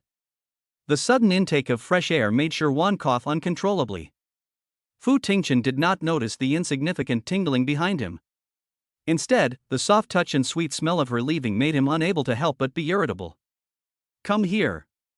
His voice was extremely hoarse, with a strong sense of displeasure. Sherwan did not move, but silently counted in her mind. 3. Seeing that the prey was not moving, Fu Tingchen, in a fit of anger, raised his foot and walked towards her. Yang Yi and the others stepped forward warily. They didn't dare to experience that situation again. Wait a little longer, he said, without looking back. 2. This acupoint is what she learned from treating Fu Tingchen in her previous life. It can restore Fu Tingchen's consciousness in the shortest time. As for further treatment, it can only be continued when Fu Tingchen is fully awake. Just as Sherwan was about to count to 3, Fu Tingchen had already walked up to her. She looked at Fu Tingchen, but her hand, which was hanging at her side, was secretly holding it. 1. With her voice, Fu Tingchen stopped for a moment and frowned. His eyes narrowed, and then the blood in his eyes faded at a speed visible to the naked eye. Sherwan let out a long sigh of relief and smiled. The moment the bloody world in front of Fu Tingchen completely disappeared, he saw the sweet smile on the face in front of him. Those deep, clear eyes were like a ray of sunshine, shining into the dark, gloomy room. In an instant, Fu Tingchen felt a complex feeling in his heart, but it was ignored by him in an instant. Was the Shi family's medical skills really so effective on him? Due to the angle, Yang Yi and the others did not see Sherwan's needle-pushing movements. After seeing Sherwan kiss Fu Zong actually regained consciousness and was stunned. What is going on? A large-scale animal training scene? After a brief moment of confusion, Fu Tingchen turned his gaze to Yang Yi. Take care of this. As he spoke, he walked out with long strides. However, at this moment, a delicate and slender hand grabbed his clothes. Chapter 17, Severing the Grandson-Grandparent Relationship. Wait. Sherwan was holding onto Fu Tingchen's clothes. Your illness has not been completely suppressed. I still need to use acupuncture to help you stabilize. The acupuncture point just now can only temporarily help Fu Tingchen regain his senses. The latter acupuncture points are the real treatment. No need. Fu Tingchen frowned slightly, his expression as cold as his voice. I can control myself. He hated the smell of blood on his body, and he also hated himself when he was sick, like a monster. Moreover, this woman had seen him in his sick state.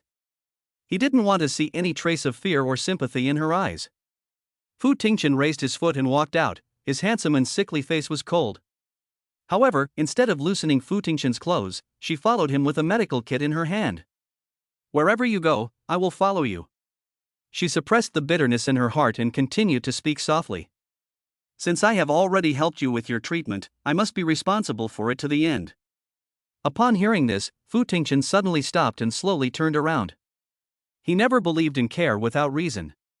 What did this woman want? Fu Tingchen's mouth curled into a thin, cold, mocking arc, and his cold, dark eyes stared at Sherwan with the sharpness of a knife, obviously trying to see her true thoughts.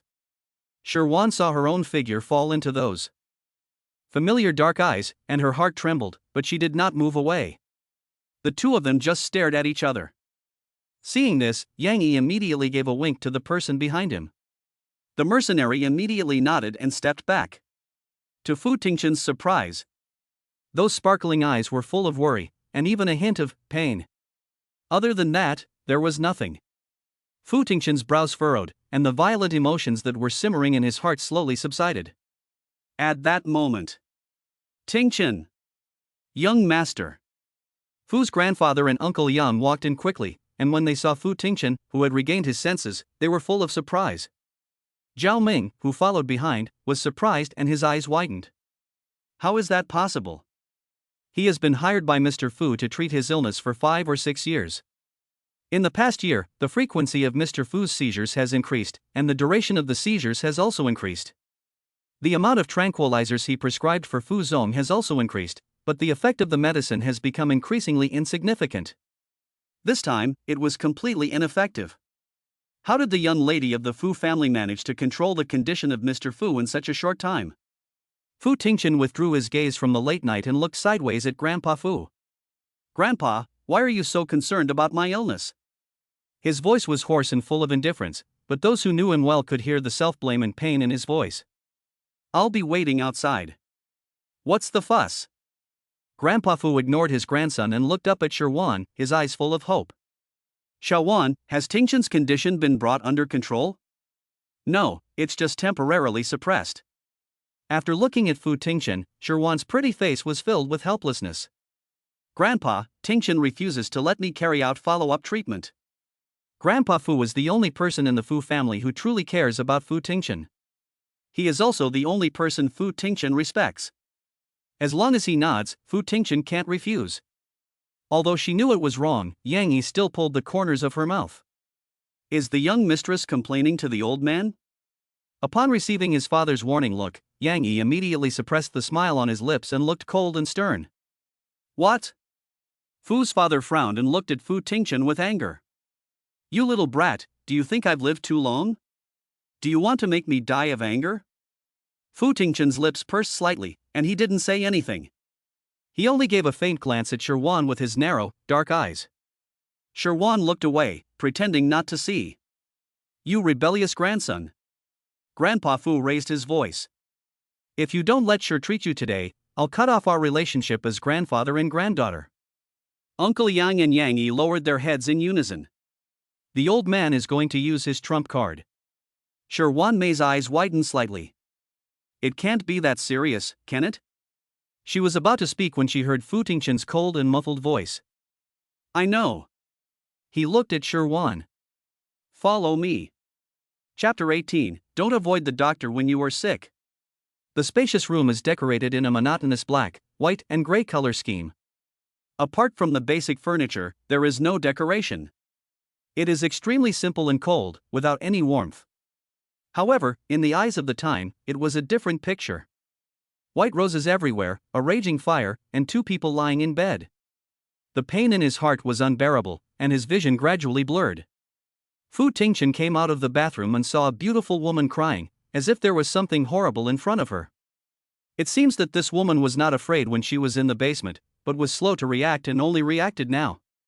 Fu Tingchen wanted to throw Sherwan out, but when he thought of the old man waiting outside the door, he held back.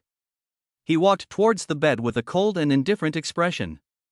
The sound of footsteps pulled Sherwan back from the tragic scene of her past life, and the moment she looked up, her pupils shrank.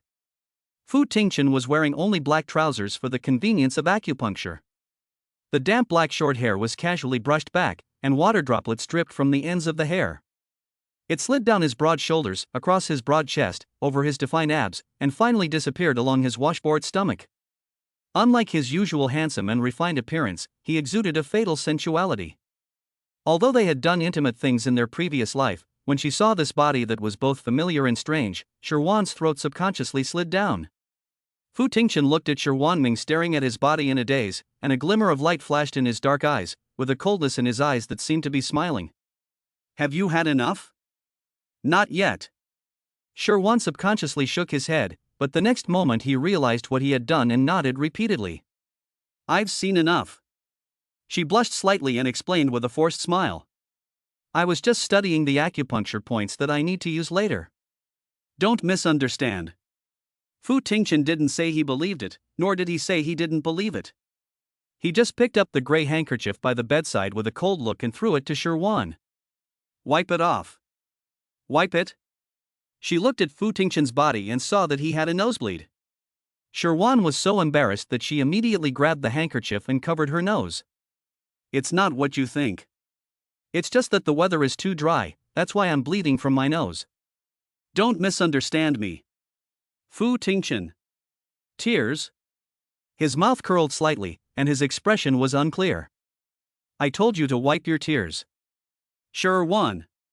Her movement stopped, and her face turned red again.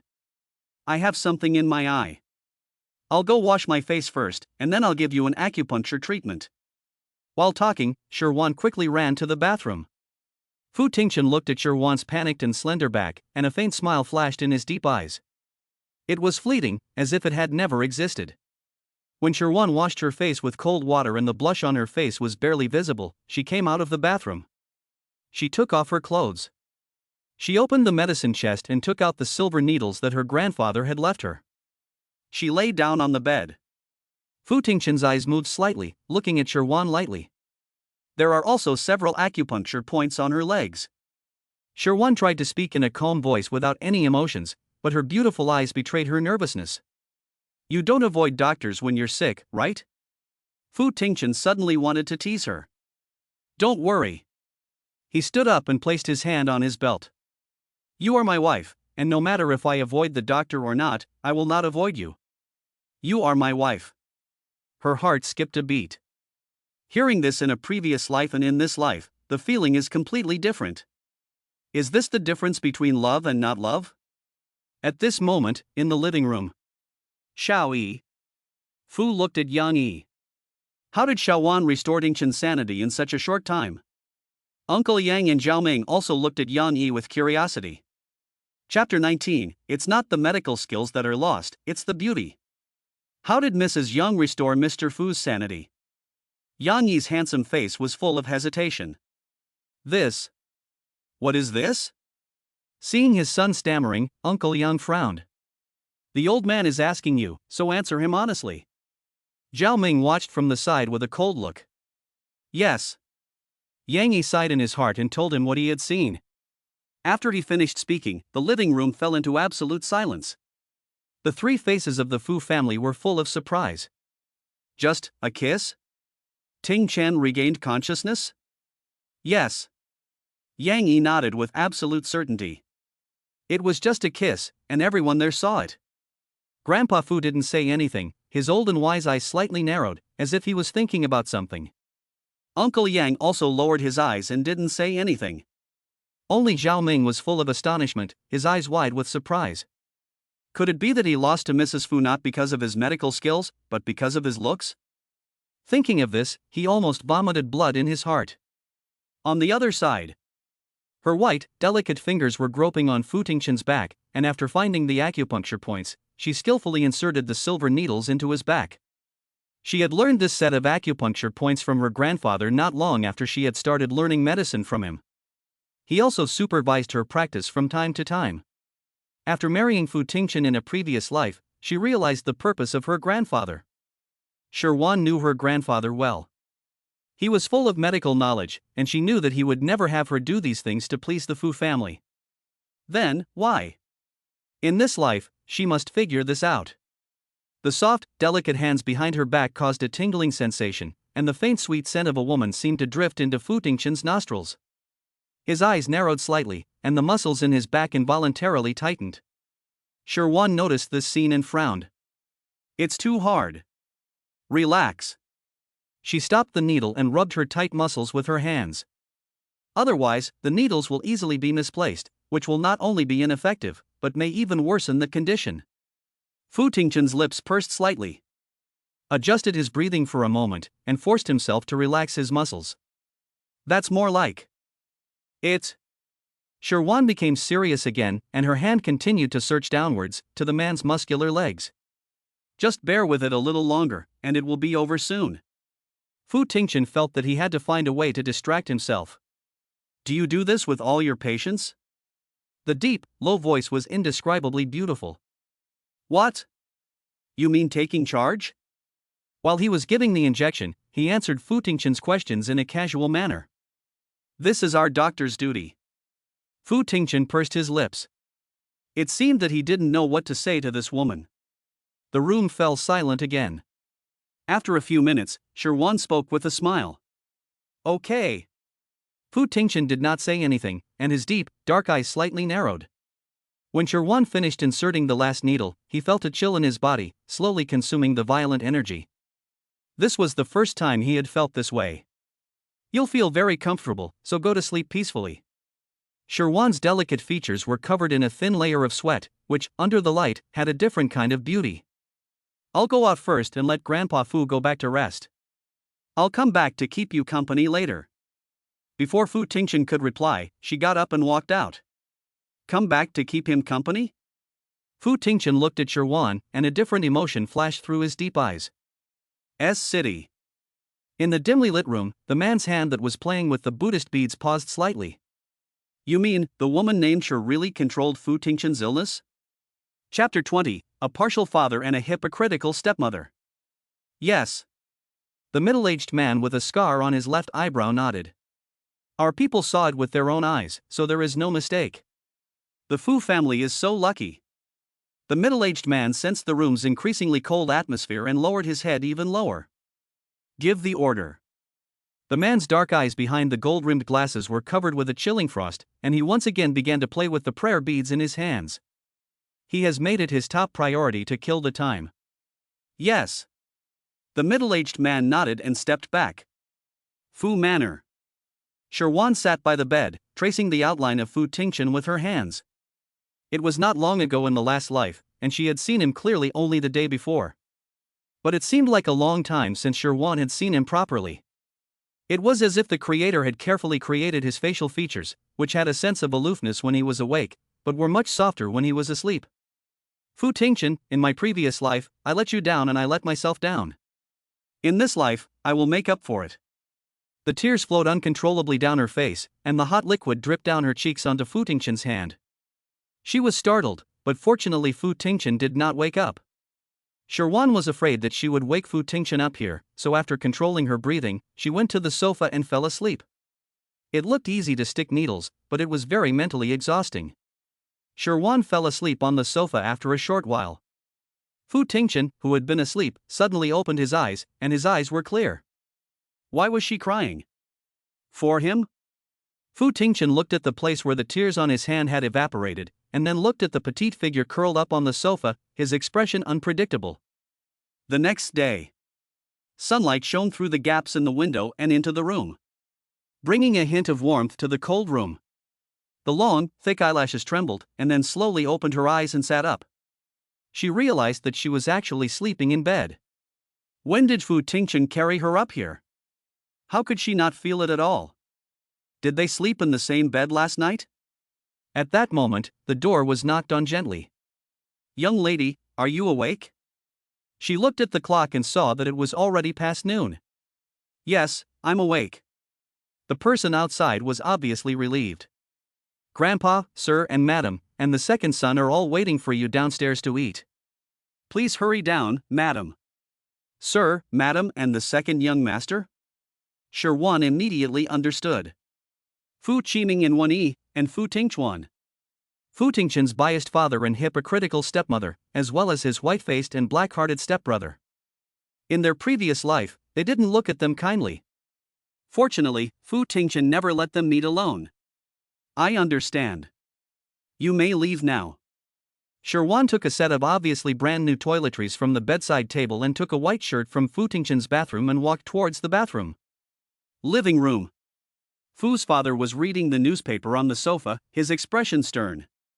Wan Yi looked at the time and glanced at Fu Qiming. We've been waiting for her all morning. Fu Qiming put down the teacup in his hand and frowned. She's still asleep? She's so rude. She's just a country girl who can't get her act together. Shawan had not slept all night to take care of Tingchen. Fu's father put down the newspaper and looked at Fu Qiming with a suspicious expression. You didn't even show up last night? Now you have the nerve to say something so cold-blooded? He is more and more disappointed with this son. Hearing Fu's father scold him in such a humiliating way, Fu Qiming's face also turned ugly. Grandpa. Fu Tingchuan got up and sat down next to Grandpa Fu, smiling brightly and lovingly.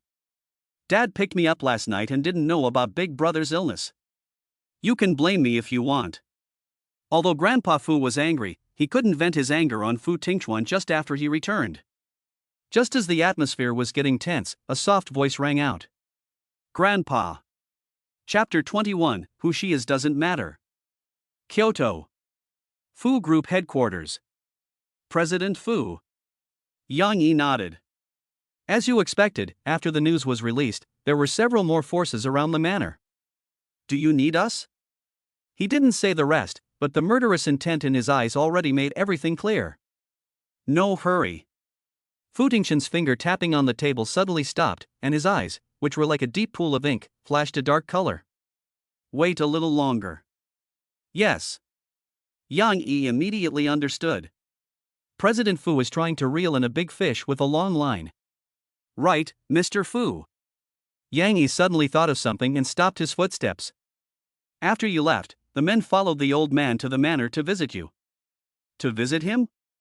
Fu Tingchen narrowed his eyes slightly, and his handsome face was full of sarcasm. Fu Manor. Grandpa. Hearing this soft and sweet voice, the people in the living room all looked up. Sherwan walked over to them with a faint smile.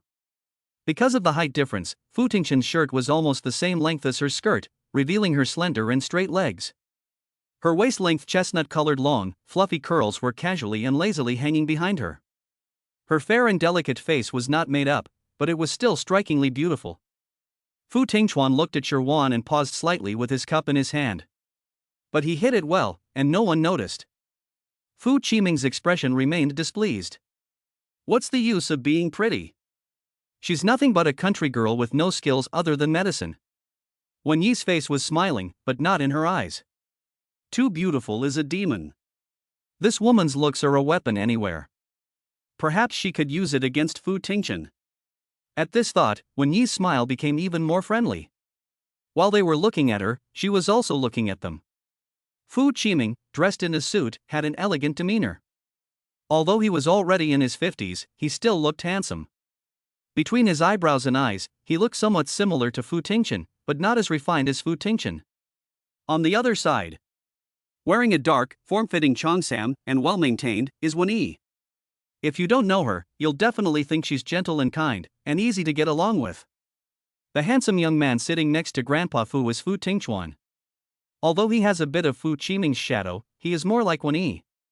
With the memory of a previous life, it is not difficult to see the true emotions in the eyes of these people. Little girl. Fu's grandfather changed his stern expression and revealed a kind and gentle smile. Yesterday you were up all night for Tingchen, and Grandpa still hasn't thanked you properly. You don't have to thank Grandpa. Sherwan sat on the sofa next to Grandpa Fu with her lips slightly curved.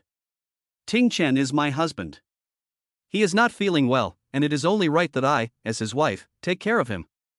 The woman's appearance was delicate and charming, and her smile added a few more sweet and obedient looks, making her even more dazzling. Seeing this, Fu Tingchuan's eyes flashed a dark emotion, but his handsome face did not reveal it at all. Wen Yi looked at Sherwan and smiled softly. Xiaowan has just entered the door, and she and Tingchen have such a good relationship. It is a blessing for our Fu family. Sherwan seemed to have just noticed Wen Yi, and a hint of confusion appeared on her fair and delicate face. Grandpa, who is this? Fu's father-in-law never liked Wen Yi, and his smile on his face faded a little. He didn't introduce him right away. The atmosphere in the room was slightly tense. Wen Yi's hand, which was hidden in the dark, was clenched tightly, and the smile on her face almost couldn't be maintained. Fu Tingchuan saw this and a flash of displeasure flashed in his lowered eyes. After all these years, Grandpa still hasn't accepted Mom. Fu Qiming's expression was even more unsettling, and he was just about to speak. This is... At that moment, a cold voice interrupted Fu Qiming's words. Who she is doesn't matter. Chapter 22, The entire Fu family must respect you. It doesn't matter who she is. The man's clear voice was like a sharp slap, slamming into Wen Yi's face. Tingchen. The smile on her face could no longer be maintained. She clenched her teeth and her eyes turned red. She looked very weak, as if she was about to faint at any moment. Mom! Fu Tingchuan immediately got up and sat down next to Wen Yi to support her. Fu Tingchen slowly walked in from outside. There was no emotion on his handsome and indifferent face, and his deep narrow eyes exuded a sharp coldness. Seeing this man who was always above him and his mother, Fu Tingchuan's face was very ugly. His eyes were full of malice. Fu Tingchen. Fu Qiming got up from the sofa and looked at Fu Tingchen with anger on his face. Wen Yi is your mother, she came to visit you, who told you to speak like that? Mother? Fu Tingchen's mouth curled up slightly, revealing a mocking sneer. My mother was forced to death 20 years ago. The bottomless black eyes seemed to contain a bloodthirsty beast. Fu Qiming, you can replace her with any woman, but I can't. Fu Tingchen's mother was forced to death? Sherwan's heart trembled. In the previous life, I really didn't care about him. You? Fu Qiming pointed at Fu Tingchen, his body trembling with anger. You? That's enough. Fu's father said in a stern voice. Xiaowan is still here, so shut up and stop making a fuss. Fu Tingchen looked away and walked up to Sherwan. Remember, you are my wife, Fu Tingchen, the only wife of the head of the Fu family. He said with a slight smile. The entire Fu family respects you, and you don't need to remember anyone's identity. His tone was indifferent and low, as if he was announcing a fact that could not be disputed. Sherwan knew what Fu Tingchen meant, and despite the unpleasant looks from Wen Yi and the others, she obediently nodded to her husband. Okay, I remember. Grandpa. Fu Tingchen walked over to Fu's grandfather and his voice was much softer. I'll help you to the dining room. Between a son and a grandson, there is a dead knot. He was helpless, but he was also powerless. Grandpa Fu sighed in his heart, but still followed Fu Tingchen's strength and got up from the sofa. Xiaowan, please accompany Grandpa to dinner. Okay. Sherwan nodded and took Fu's arm to walk towards the dining room. Uncle Yang, see the guests out. Fu Tingchen raised his eyes and looked at Fu Qiming and the other two with a cold expression. In the future, no outsiders are allowed in without my permission. It goes without saying who this outsider is. Uncle Yang looked at Fu Qiming and the others, his face showing a gentle and respectful smile. You. Fu Qiming's face was gloomy, and he wanted to say something else, but Wen Yi held his clothes back. Forget it, Qiming. Her eyes were red and she looked very aggrieved. Since Ting Chen's body is fine, let's go back first. Wen Yi looked impeccable in everyone's eyes. Fu Tingchen did not look at them, unbuttoned his suit jacket and put it aside, loosened his tie and walked towards the dining room. He left the three with a cold back. Fu Qiming walked out with Wen Yi, looking displeased. Fu Tingchuan, however, turned around and looked at Fu Tingchen's back, clenching his fists. Fu Tingchen, you wait. It won't be long before I make you pay a painful price. Chapter 23, I will make them pay back what they owe me. In the dining room. Fu's grandfather was sitting in the main seat. Fu Tingchen and Shirwan sat on either side of him. Xiao Wan. Grandpa Fu looked at Shirwan with a questioning look in his eyes. You've seen how Tingchen is doing. Tell me the truth, can he recover? The incident last night has rekindled hope in his heart. Shirwan lowered her eyes and hesitated for a moment, but she chose to tell the truth. Some things have already penetrated deep into the bone marrow, and it is a bit difficult to heal. Grandpa Fu nodded without saying anything, but a hint of disappointment flashed across his old face. Fu Tingchen looked indifferent. It was as if what Fu's grandfather and Shirwan had said had nothing to do with him. But don't worry. Although Shirwan was talking to Grandpa Fu, her eyes were fixed on Fu Tingchen. Although the possibility of recovery is very small, the frequency of future attacks will become less and less, and the duration will become shorter and shorter, and eventually, the attacks will only occur occasionally. She emphasized her tone, and it sounded a bit like she was making a promise. Grandpa, I can guarantee this. Fu Tingchen lifted his eyes and looked at Shirwan. In her eyes, there was still an unmistakable hint of pain. Again? Fu Tingchen's narrow eyes narrowed slightly, and his thick eyelashes cast a shadow on his eyelids. This woman seems to have a different attitude towards him. What does she want from him? Well. Fu's face returned to a smile when he heard the words. Grandpa believes in you. If Tingchen refuses to cooperate, you just tell Grandpa, and Grandpa will deal with him. Okay, Grandpa. Shirwan brought a plate of fresh vegetables to Fu's grandfather and smiled. You should eat more vegetables, it's good for your health. Fu's father nodded with a smile. Tingchen, you see how sensible Xiaowan is. Fu Tingchen's lips curled slightly, and he didn't retort, but just glanced at Shirwan again with his dark eyes. Xiaowan. After the meal, Grandpa Fu suddenly thought of something. I heard that the Shin family sold the hospital and courtyard that your grandfather left to you privately. What are you going to do about it? Do you need the Fu family to help? No. Xiwan shook her head and smiled with her eyes and eyebrows curved. If they owe me money, I'll make them pay it back. It's best if you do it on your own initiative. Fu's father nodded. But if you can't, don't forget your identity as the head of the Fu family. You have the entire Fu family behind you. This is a sign of support for Shirwan. Shirwan was moved. Grandpa Fu was really as good to her as he was in a previous life. Grandpa, I have an appointment with friends this afternoon. Go ahead. Fu's father nodded and looked at Fu Tingchen, who had not said a word. Let Tingchen take you there. Fu Tingchen hasn't fallen in love with her yet, so he definitely won't want to send her. No need. Shirwan subconsciously wanted to refuse, but her words were interrupted by the man's low and muffled voice. Fu Tingchen looked at Shirwan with an ambiguous expression. Okay. Fu's father looked at the two of them, his eyes full of satisfaction. If he had known this was going to happen, he would have fulfilled the marriage contract earlier. Shun's villa. What? Zhang Rong looked at Shin Guanghua with a frown. That damned girl is late again and didn't answer the phone? Shin Guanghua nodded with a gloomy look on his face. What did I say? Zhang Rong's plump face was full of disgust and anger. This little brat is just like your sister, a white-eyed wolf that can't be tamed. After becoming Mrs. Fu, she looked down on our Shin family. She paused, her face even uglier. But it's too late now. She doesn't answer the phone at all.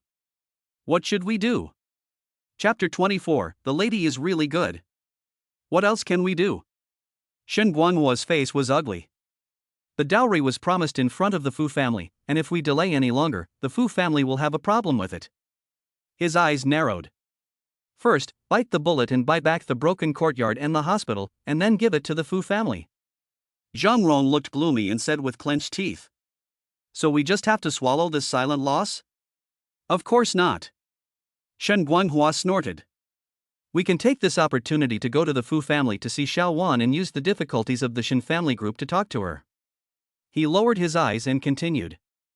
I don't think she would say no in front of the Fu family. Well, that's the only way. Zhang Ron's expression softened a little. But have you noticed that since Sherwan woke up, she's been different? She suddenly thought of something and spoke in a deep voice. Could it be that her years of weakness were all an act? He couldn't tell if Sherwan had been pretending all these years. If so, that would be really terrible. You know, she was only 13 when they brought her back. Let's not talk about that now. Shen Guanghua pursed his lips and looked cold. Where is Ruo Yen? Zhang Rong's face brightened up when she mentioned her daughter. Yan Yan is dating Meng Yu, the youngest son of the Meng family. Although the Meng family is not as powerful as the Fu family, it is still one of the most powerful families in the capital.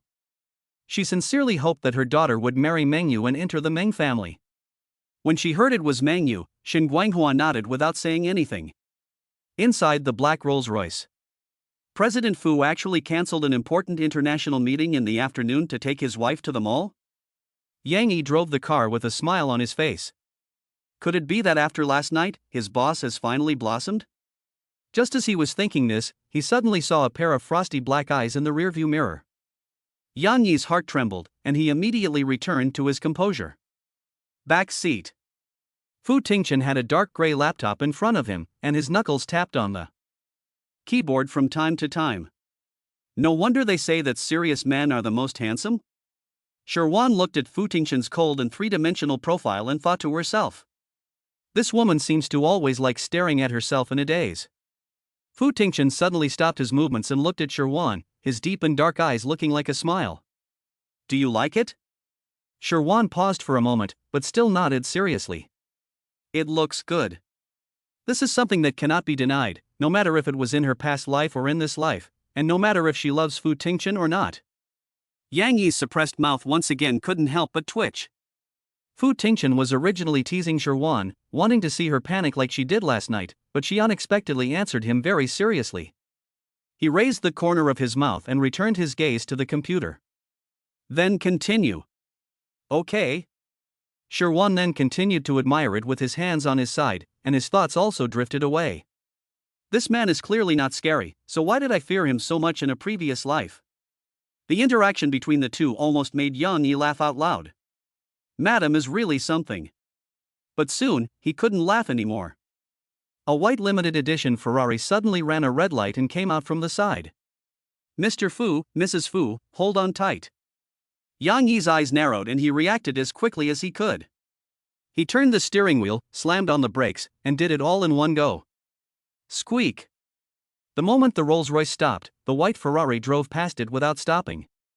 Yang Yi immediately looked nervously at the back seat. Mr. Fu, Mrs. Fu, are you okay?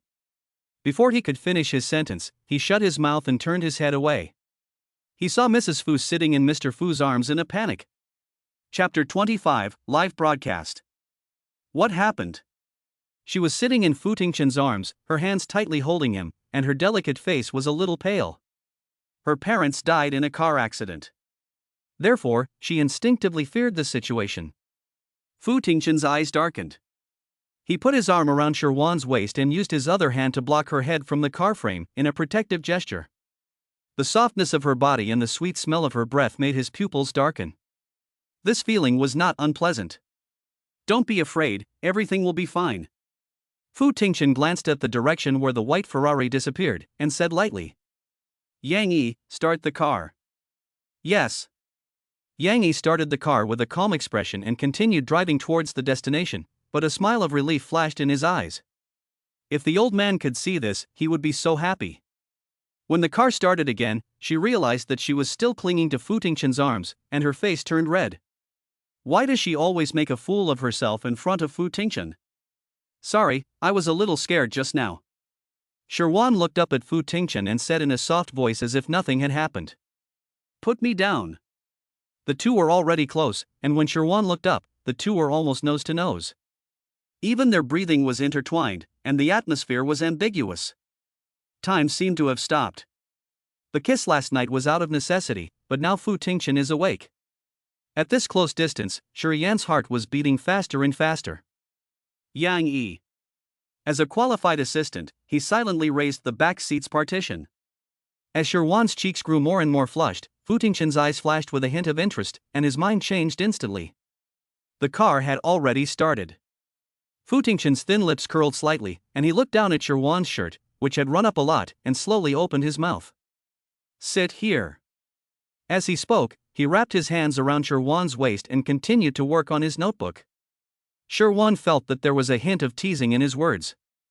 But looking at Fu Tingchen's indifferent and handsome face, she felt that she had thought too much. The clean fragrance of pinewood from the man surrounded her, and the place where the two touched quickly warmed up. In order to change her attention, Sherwan looked at the computer. Upon seeing this, Sherwan's eyes widened. There was a video conference going on the computer. Everyone's faces were burning with the spirit of gossip. Am I seeing things? Is this still the chairman of the board who doesn't like women? Who is the woman in the chairman's arms? When did the chairman, who is so unapproachable, become so gentle? It's late. She only noticed then that Fu Tingchen had a wireless headset in his right ear. Apparently, the meeting had already started a long time ago. Her every move, including the scene of falling into Fu Tingchen's arms and holding him tightly, had also been broadcast live. She was so embarrassed. Sherwan's face turned red again. She subconsciously turned her head and buried her hot face deep in Fu Tingchen's neck. Fu Tingchen froze for a moment, but then relaxed. His deep eyes became even deeper. In the midst of Sherwan's incessant prayers, the car came to a stop on the side of the road. Madam, we've arrived. Good, good. Sherwan deliberately looked away from the computer and hurriedly opened the car door and got out. My friends are waiting for me inside. I'll go in first. You guys take it easy on the road. As she spoke, she turned and left. Seeing her impatient look, Fu Tingchen's mouth slowly curled up. Sherwan had just left, but Yang Yi's voice sounded behind her. Madam, please wait a moment. Sherwan turned her head with a look of confusion. Yang Yi bowed his head and handed something to Sherwan. This is from Mr. Fu. Chapter 26, No matter how rich you are, you can't be as rich as Mr. Fu. This is. Sherwan looked at the familiar black card in front of him. Ting Chen's secondary card? Fu Tingchen had given her the card in a previous life, but she had never used it. Yes. Yang Yi smiled. No password, no limit, you can use it as you like. No. She laughed and refused. I have money. Even if you have money, can you compare to Mr. Fu? Yang Yi turned his head and looked in the direction of the back seat of the car, and smiled in a low voice. Even if you bought out this entire shopping mall, it would be a drop in the bucket for Mr. Fu. Don't worry about it. Before Sherwan could refuse, Yang Yi continued. Besides, if you don't accept it, Mr. Fu and the old man will be unhappy. Yang Yi is a good negotiator. If she didn't accept it, it would seem that she was being a bit pretentious. Sherwan looked at the back seat where Fu Tingchen was sitting and accepted it with a smile. Yang Yi finally let out a sigh of relief. He had just told the truth. There was never any reason to return what Mr. Fu had given her. If Mrs. Fu doesn't accept it, Mr. Fu won't be angry, but he will definitely have a cold face. From a distance, someone had a full view of their every move. Inside the car. Without alarming her, protect her. Fu Tingchen looked at Sherwan as she walked into the mall, and then lightly withdrew his gaze. Also, find out who was driving the car just now. Yes. Yang Yi immediately nodded. Inside the mall. Sherwan was still wearing Fu Tingchen's white shirt. Her long, seaweed-like chestnut curls were casually scattered behind her, and her pale skin was even more translucent under the lights. Her delicate facial features are beautiful and refined, and the tear-shaped mole at the corner of her eye gives her a cold and elegant look. Many people who were tempted to move were discouraged by this aura of "keep out of the way of strangers." She was a sweet-looking woman in a light purple skirt. Her delicate and fair face was adorned with a sweet smile. The outstanding looks and temperament of the two attracted the attention of many people. "What?" Jiawen couldn't help but stare in surprise at her friend's beauty. "Did I hear wrong? You agreed?" "Don't worry." Her lips curled slightly, and her originally pretty face became even more dazzling. "You heard me right. Wan, didn't you hate this sudden marriage proposal before? How could you change your mind now?" Johann took a sip of his latte and his mind raced. Could it be that they are using the Fu family's power to pressure you? Or did they threaten you with someone close to you, and you had no choice but to give in? Or, as an online author, she has written about many beautiful and strong female protagonists who have experienced these things. Anan. Her eyes were full of helplessness as she interrupted her friend's imagination. "The Fu family didn't do anything. I volunteered to do it. Although Grandpa didn't tell me, he had already made preparations for this many years ago. I couldn't let him down." She was telling the truth.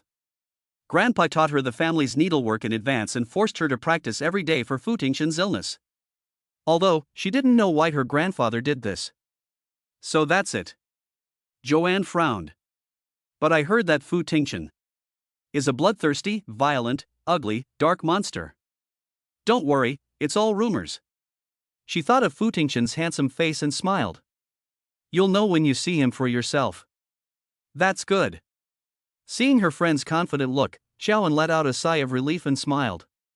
"It seems that my best friend has become rich overnight, and my wish to be taken care of by her will soon come true. It's already been realized." Xing shook the card in his hand and led Xiaoan into a high-end luxury women's clothing store. "I'll pay for everything today, there's no limit." "Sure." Wan smiled at the corner of her mouth, but when she looked into Xiaoan's eyes, she saw a look of concern. In her previous life, about half a year after she married into the Fu family, something happened to Xiaoan. Several of her novels were slanderously plagiarized. No one believed her explanations or evidence. The online comments seemed to be manipulated, with one-sided condemnation and abuse. During that time, Joan didn't dare to look at any electronic communication tools, didn't contact anyone, and was on the verge of a nervous breakdown. But even so, those people still didn't let her off the hook. Someone found Jo's address through a human flesh search and waited at the door to scold her. Some even pretended to be delivery men and trashed her home. Johann never told Shiryan about any of this. It was only when she received a call from the police that she learned that her best friend had committed suicide by jumping off a building. She was so grief-stricken that she asked Fu Tingshan to investigate. It was discovered that the mastermind behind the incident was actually Joan's ex-boyfriend Su Ji. Su Ji was of course dead, but Xiaoan could never come back. Because of this incident, Shirwan also fell ill and stayed in the hospital for more than a month. Now that she has been reborn, she will definitely protect Xiaoan. Wan, this dress looks great on you." Jia's voice pulled Shirwan's thoughts back to reality. "Try it on?" "Okay." Shirwan looked at the light blue, slim-fitting, long-sleeved dress in front of her. It was indeed the style she liked. She looked at the saleswoman standing next to her. "Please help me take it off and try it on." The saleswoman looked up and down at Shirwan, who was wearing only a white shirt and no accessories, and then looked at the simple-looking Xiaoan. A look of disdain flashed in her eyes, but she still wore a smile on her face. "I'm sorry, miss, this dress costs more than 6 figures. If you can't afford it, you don't mind trying it on. If you don't want to try it on, why are you hanging it up here?" Johann frowned. The saleswoman was about to speak when a familiar female voice rang out from behind her. "The clothes are hanging here, of course, for people who can afford to buy them. As for those who can't afford them, they can just look at them." Chapter 27. A chairman and a sensible young lady. Li Xiaoman? Jiaoan and Shirwan turned to look. The woman standing behind them was wearing a black miniskirt that hugged her hips and accentuated her figure. Her face was painted with delicate makeup, and she looked much more mature and charming than her actual age. The man she was holding on to was about 40 or 50 years old, with thinning hair and a fat body. The two looked at Shirwan's expression, but they were completely different. One was jealous, the other was amazed. Looking at the two of them being intimate, Joanne's eyes flashed with contempt. It was obvious that one was the chairman of the board and the other was a wise young lady. This Lee Stallman is her classmate from high school. The tall one is sexy and popular with the boys, and she was even voted the prettiest girl in the department. But when she came to register a few days late, the boys no longer had eyes for Lee Stallman. The position of the department flower changed instantly. Because of this, Lee Stallman competed with Wan everywhere and lost everywhere. Until graduation. I never thought that I would run into her when I went out with Wan. What bad luck. Xiaoman. But Xiaowen's expression did not change, and she smiled. Is this your father? The two of them froze for a split second. Sherwan, what are you talking about? Lee Xiaoman frowned, her makeup-enhanced face full of displeasure. This is me. Halfway through her sentence, a hint of reluctance flashed in her eyes. Boyfriend. Boyfriend? She pretended to be surprised. Your boyfriend is really mature. Obviously, she was just short of saying that he was an old man. You. Lee Xiaoman's expression changed, and she pointed at Sherwan and was about to speak. The middle-aged man on the side, however, interrupted her with a smile. Xiaoman, forget it. He looked at Sherwan, and a dark flash flashed in his eyes. Didn't you just say you wanted this dress? Go try it on. Upon hearing this, Lee Stallman's anger immediately turned into a smile. Thank you, dear. As she spoke, she pointed to the light blue dress in front of Sherwan, her expression arrogant. Take this dress off and let me try it on. Yes, yes. She was just so proud of herself, but now she is bowing and scraping. Wait a moment, sister. Everything is about first come, first served. Johann stood in front of the dress and refused to give in, glaring at the saleswoman in displeasure. We saw this dress first. The saleswoman pulled her lips. What's the use of liking it? You have to be able to afford it. Lee Stallman raised her red lips and laughed mockingly without hesitation. Take my advice, next time don't even enter these places, you'll only be humiliated. You. Xiaoan frowned, and just as she was about to say something, she was interrupted by Sherwan. Forget it, Anan, let her try. Although Joanne didn't want to, she received a glance from Sherwan and didn't say anything. The saleswoman took off her long skirt. Sister, this way please, I'll help you try on the clothes. Lee Xiaoman looked at Sherwan defiantly and then followed the saleswoman back. After all these years, she finally got to show off in front of Sherwan, the ex-junior. Sherwan's red lips were slightly curved, but there was no warmth in her eyes. Anan, let's continue looking. As the two of them had just walked to the other side, Lee Xiaoman's older boyfriend suddenly walked up to Sherwan. The plump face was full of warmth, with a faint smile. Miss, can we get to know each other?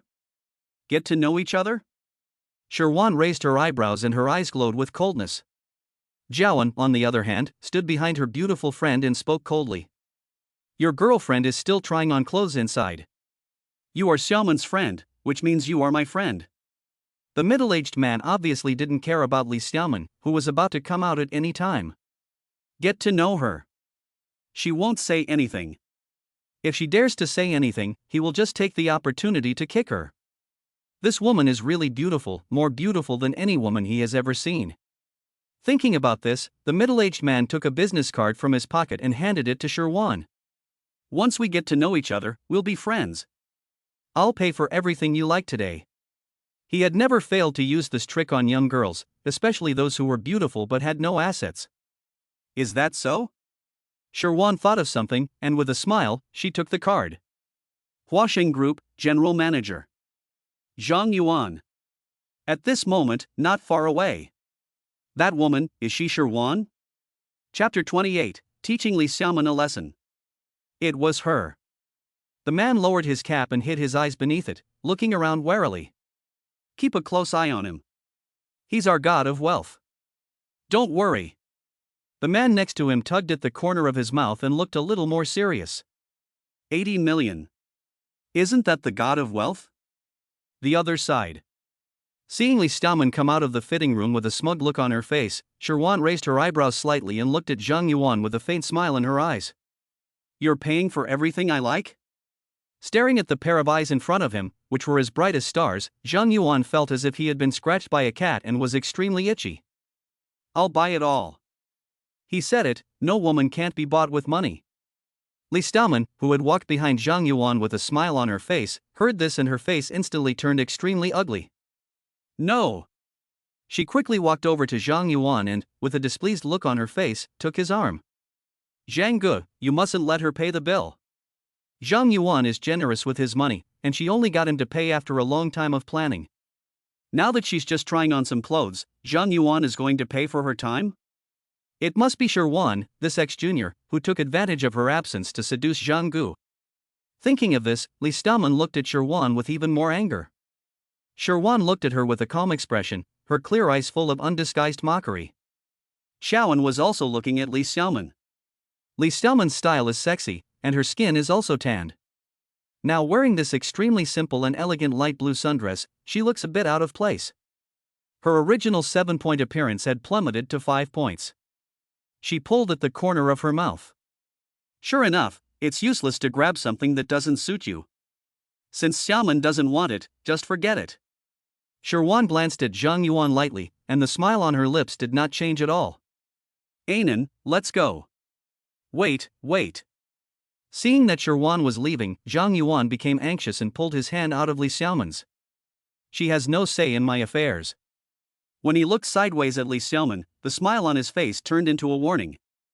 "You better be sensible, or I'll make you pay." Under normal circumstances, Li Xiaoman would not dare to argue with her patron. But in front of Sherwan today, she could not swallow her pride. "Zhang Ge, I don't care if you pay for other women, but this woman is definitely not allowed." Li Xiaoman once again took Zhang Yuan's arm, pointed at Sherwan, and her face was full of disgust and anger. "I'm doing this for your own good. Don't be fooled by her cold and pure appearance." She looked at the increasing number of people around her and raised her voice. She had used her looks to get around at school, and no one knew how many men she had played with or if she had any diseases. Hearing this, the several saleswomen in the store couldn't help but take a look at Sherwan. "What? No way. I don't think this lady is like that, but the woman who is talking is more like it." You never know what's in someone's heart. We'll just watch the fun. "Li Xiaoman, what are you talking about?" Jiawan was about to go up to her. But Sherwan was faster. "Pop." Li Xiaoman covered her face, which had instantly become red and swollen, and stared at Sherwan in disbelief, screaming, "How dare you hit me!" Before she could finish her sentence, another slap came. "You pang!" Just as she opened her mouth, another slap. 3 slaps in a row, and Li Xiaoman froze in place. The blood from her nose dripped down her chin onto her expensive dress, blooming into a flower of blood. She wasn't the only one who was shocked. The saleswomen in the store, especially the one who was trying on clothes for Li Xiaoman, involuntarily took 2 steps back. Jiawan was also a little surprised. Because she was living under someone else's roof, she was always gentle and would always endure things. This was the first time she had done anything like this. Only Zhang Yuan's surprise turned into interest in an instant. He had never imagined that this seemingly delicate beauty was actually a hot-tempered young lady. He liked her even more. "Li Xiaoman, you can eat whatever you want, but you can't say whatever you want." Sherwan looked at Li Xiaoman with a smile on her face. "Since your parents didn't teach you this truth, I'll teach you." The sweet and soft voice sounded in Li Xiaoman's ears, but it carried a clear threat. "Sherwan, you little brat." Li Xiaoman, who had just come to her senses, gritted her teeth and stepped forward to attack Sherwan. Chapter 29, Pretending to be a big spender in front of the young lady of the Trillion Group? She Jian blocked Sherwan's way in the first place. Sherwan, however, held her hand and her delicate face was expressionless. Zhang Yuan just about stopped Li Xiaoman. He didn't want the beauty he was about to get to be injured. But before he could do anything, Li Xiaoman fell to the ground in pain, covering her face and screaming. "Ah, it hurts, my face hurts." Everyone was shocked.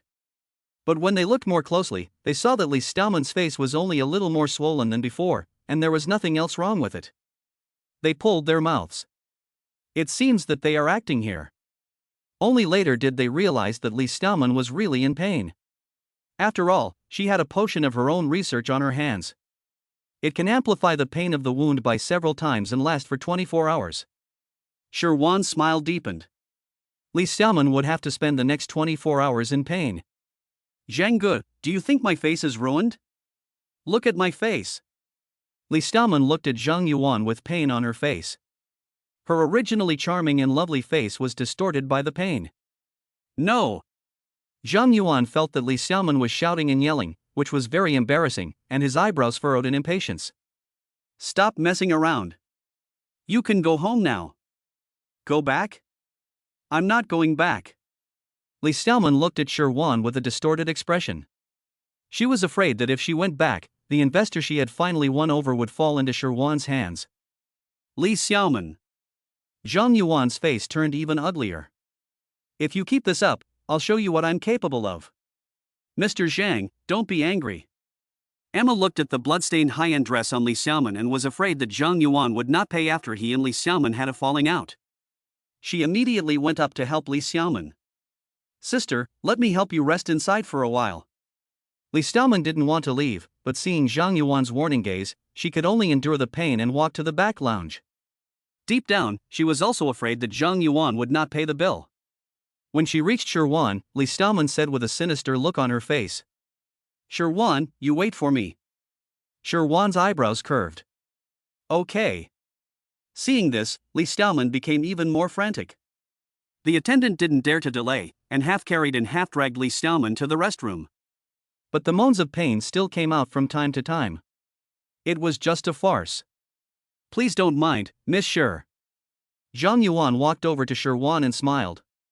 If you don't want to shop here, we can go to another store. No, let's stay here. Sherwan said lightly. Zhang Yuan nodded repeatedly. Okay, let's stay here. Buy whatever you like. He said that, but he knew that a woman who had just graduated from college would not have the confidence to buy something too expensive. Johann looked at Zhang Yuan's confident expression and a hint of contempt flashed in his eyes. Pretending to be a big spender in front of the young lady of the Trillion Group? What a fool! Zhang Yuan didn't look at her and continued to walk around holding onto Qiaoan's hand. Another saleswoman approached and smiled. I'll help you. Sherwan didn't look up and said lightly. But I want the saleswoman from earlier. Yes. The customer is king, especially a big customer. Emma's face changed from her previous disdain to a look of enthusiasm. It seems that Miss Sher is using her as a tool to compete with Miss Chen. But that's good, she can get interest from both sides. The other side. Fu's group headquarters. President Fu. Yan Yi quickly walked into the office. I found it. Fu Tingchen exhaled the smoke in his mouth and looked up. Chapter 30, she likes to play, so let her continue to play. The white Ferrari that was speeding recklessly, Yang Yi said truthfully, was driven by Meng Yu, the youngest son of the Meng family. Meng family? Fu Tingchen thought of the woman's pale face from earlier that afternoon, and his eyes darkened. He broke his leg. In addition, the gentle wisp of smoke concealing the man's handsome face. The cooperation with the Meng family is cancelled. The tone was light and casual, but it carried a chilling ferocity. Yes. Yang Yi nodded. Meng Shanghui would be so angry that he would spit blood if he knew that the business he had personally gone to many times to close had been sent away by his youngest son with the accelerator. As he was about to leave, the deep, magnetic voice sounded again. Has she returned to the manor? She? Yang Yi was stunned for a moment, then immediately reacted. No, Madam encountered some minor incidents at the mall. He whispered, relaying to his boss what his subordinates had seen. After that, Yang Yi looked at his boss. Mr. Fu, do you need me to send someone out? No. Fu Tingchen crushed the cigar in his hand in the ashtray, and his narrow eyes lowered, making it difficult to read his expression. She likes to play, so let her continue to play. As for other matters, let her play until she's had enough. Yes. Yang Yi's face flashed with shock. Fu's tone was as usual, but he caught a hint of affection in it. Is it possible that President Fu, this iron tree, is really going to bloom? Inside the mall. This one. This pair. This one. Pointing at the clothes, shoes, and bags in front of him at random. Pack them all up. Yes, sister. Emma's hands were already full of things, and she smiled even more when she heard this. She already knew that these items would be worth more than 3 million. It seems that he will be the sales champion of the month, and the commission will be enough for her to rest for half a year. Zhang Yuan's smile gradually disappeared. The things he needed to buy were already far more than he had anticipated. Monsieur, let's buy this much for now, and we can buy the rest next time. But I want to buy it now. Sherwan did not look at him, and pointed to the diamond necklace in front of her with her slender, white fingers. Tinin, this necklace suits you. Wrap it up. The latter part of the sentence was, of course, said to the saleswoman. Emma's eyes were about to light up, and she looked at Sherwan's eyes as if she were looking at the god of wealth. Yes, yes. After thinking about the balance in his account, Zhang Yuan's eyes became a little guilty, and he began to calculate in his heart. This woman is beautiful, but her appetite is too big. He can't eat it at all. But now that it's come to this, he can't lose face on the spot. He had to think of a way. Not far away. Why isn't it over yet? The man was already growing impatient. Women are a pain in the ass when they go shopping. What's the rush? The man in the cap looked gloomy. The longer she shops, the more time she has to prepare for her brothers. The man dared not say anything else and continued to stare in the direction of Sherwan. These two are both good. Sherwan looked at the handmade bags in front of her and smiled. Let's wrap them up. Emma was busy holding the bags while smiling. My sister has a good eye. These 2 bags are super high-end items that we just got. There are no more than 5 of them in the whole city. Hearing the words super high-end goods, Zhang Yuan's eyes twitched even more. Sherwan didn't look at him or pay any attention to him. Tinin, is there anything else you like? No. Xiaoan shook her head, with a smile in her eyes. It's not that she's being polite, it's just that she doesn't know what to ask for, since she bought most of the store. Okay. Sherwan turned his head and looked at Zhang Yuan expectantly. Mr. Zhang, you can pay the bill now. Oh. Zhang Yuan nodded sheepishly. Emma's eyes lit up and she immediately took the items in her hand to the counter to calculate the price. Because the order was too large, the other people in the store also helped. Mr. Zhang, it's 8.6 million in total. Emma's face lit up like a flower. Together with Miss Chen's dress, it's 8.8 million, which is a lucky number. How would you like to pay? At that moment, all the saleswomen, including Sheng Yu Xiaoan, looked at Zhang Yuan. Swipe. Zhang Yuan tried to remain calm in the eyes of everyone's anticipation. But I left my card in the car. I'll go get it now and be right back. While talking, he glanced at Sherwan and turned and walked out. His bulky body was walking quickly, somewhat like a fleeing man. Sherwan's mouth curled up in a smile. The atmosphere in the store was as quiet as if it had been frozen. The saleswomen had obviously encountered this situation before, and their expressions were different. Some looked forward to the show, some were mocking, and some were whispering. Emma's smile gradually faded, and she stared at Sherwan tightly. Mr. Zhang, he won't just run away, right? Yes, and Sherwan said with a calm expression. He has already run away. The other saleswomen looked at Sherwan's confident expression, exchanged glances, and looked at Emma with different expressions. What about all these things?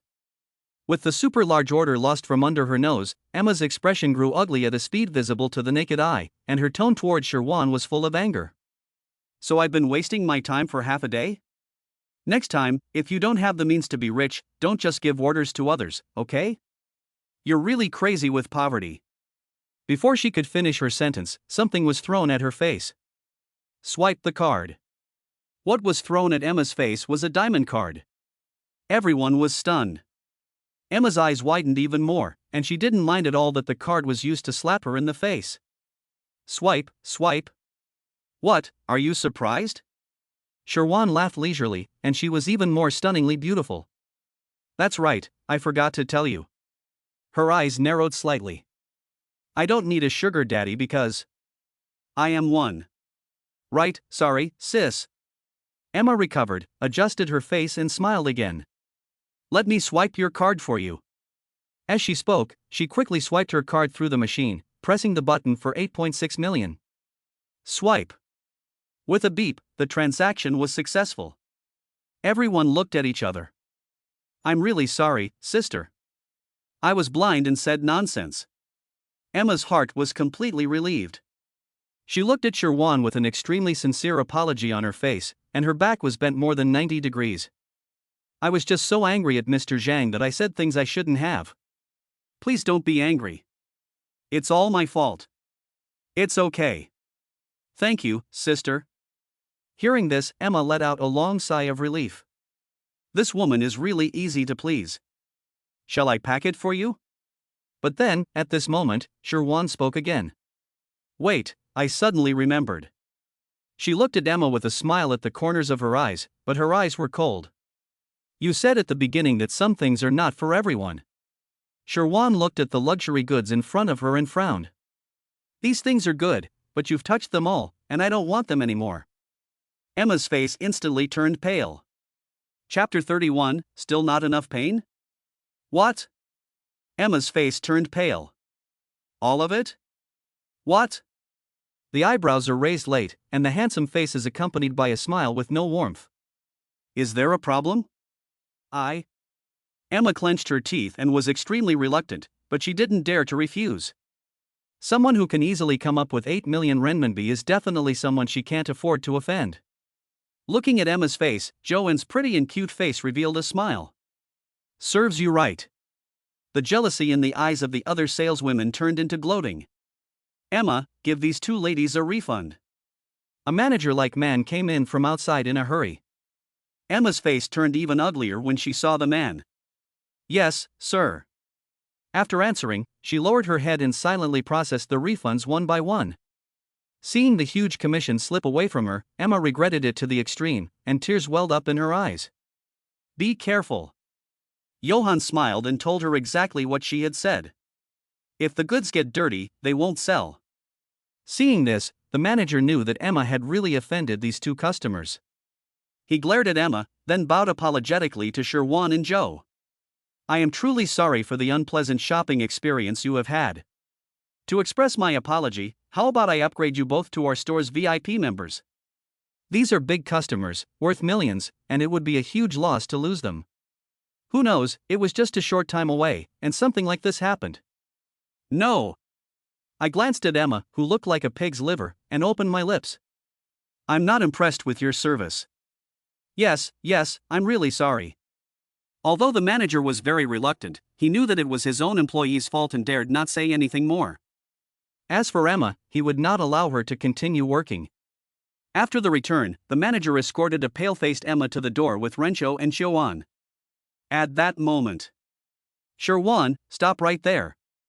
Li Xiaoman, wearing a blood-stained blue dress and with a look of pain on her face, ran out of the back lounge and chased after Sherwan. Where is Zhang Gu? Where did you take my boyfriend? The manager frowned. What's going on here? Emma, however, seemed to see a glimmer of hope, and a light flashed in her eyes.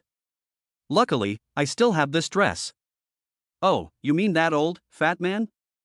Without saying a word, Johann shrugged and smiled. He's gone AWOL, so you'll have to pay for the dress yourself. What, a no-show? No way.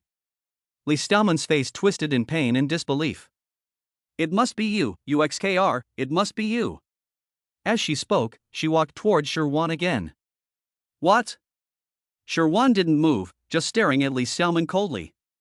Still not feeling the pain enough? Li Xiaoman felt as if she were in an ice cellar when she looked into Sherwan's beautiful eyes, which seemed to be full of murderous intent. Her footsteps stopped involuntarily. Anan, let's continue shopping. After looking at Emma with a faint smile, Sherwan walked towards the luxury goods on the opposite side with Xiaowen. The shop across the street had noticed the commotion here and saw the enthusiasm of Sherwan and Xiaowen. The manager's temples ached with pain, and his eyes were furious when he looked at Emma. Pack up and leave. After Sherwan and Xiaowen had spent a wave of money, they happened to see the picture of Li Xiaoman struggling to be taken away by the police. The two smiled at each other and then walked out. Boss. The man in the cap looked at the figures of Sherwan and Xiaowen and pressed the communication button on his ear. They are getting ready to go out. Chapter 32, Mr. Fu, Mrs. Fu was being followed. Madam. A luxury Maybach stopped in front of Sherwan and Jiawen. Mr. Fu asked me to wait for you here. The chauffeur with white gloves got out of the car, bowed to Sherwan and Xiaowen, and opened the door for them with a respectful look. Please get in. Gee. Johann watched the series of operations and winked at his friend, chuckling. Such a grand display, worthy of the young lady of $1 trillion group. Stop it. After confirming that it was indeed the Fu family chauffeur, she gently pinched her friend's cute face. Get in the car. I'll take you home first. Okay. Joanne stopped teasing her friend. Then I'll do as you say. The car drove towards the residential area where Joanne lived. At this time, several cars not far away also started up one after another, following not too far behind. Boss, there's been a change of plan. The man in the cap said, looking at the Maybach not far away. They are not taking the route back to the Fu family. Follow first.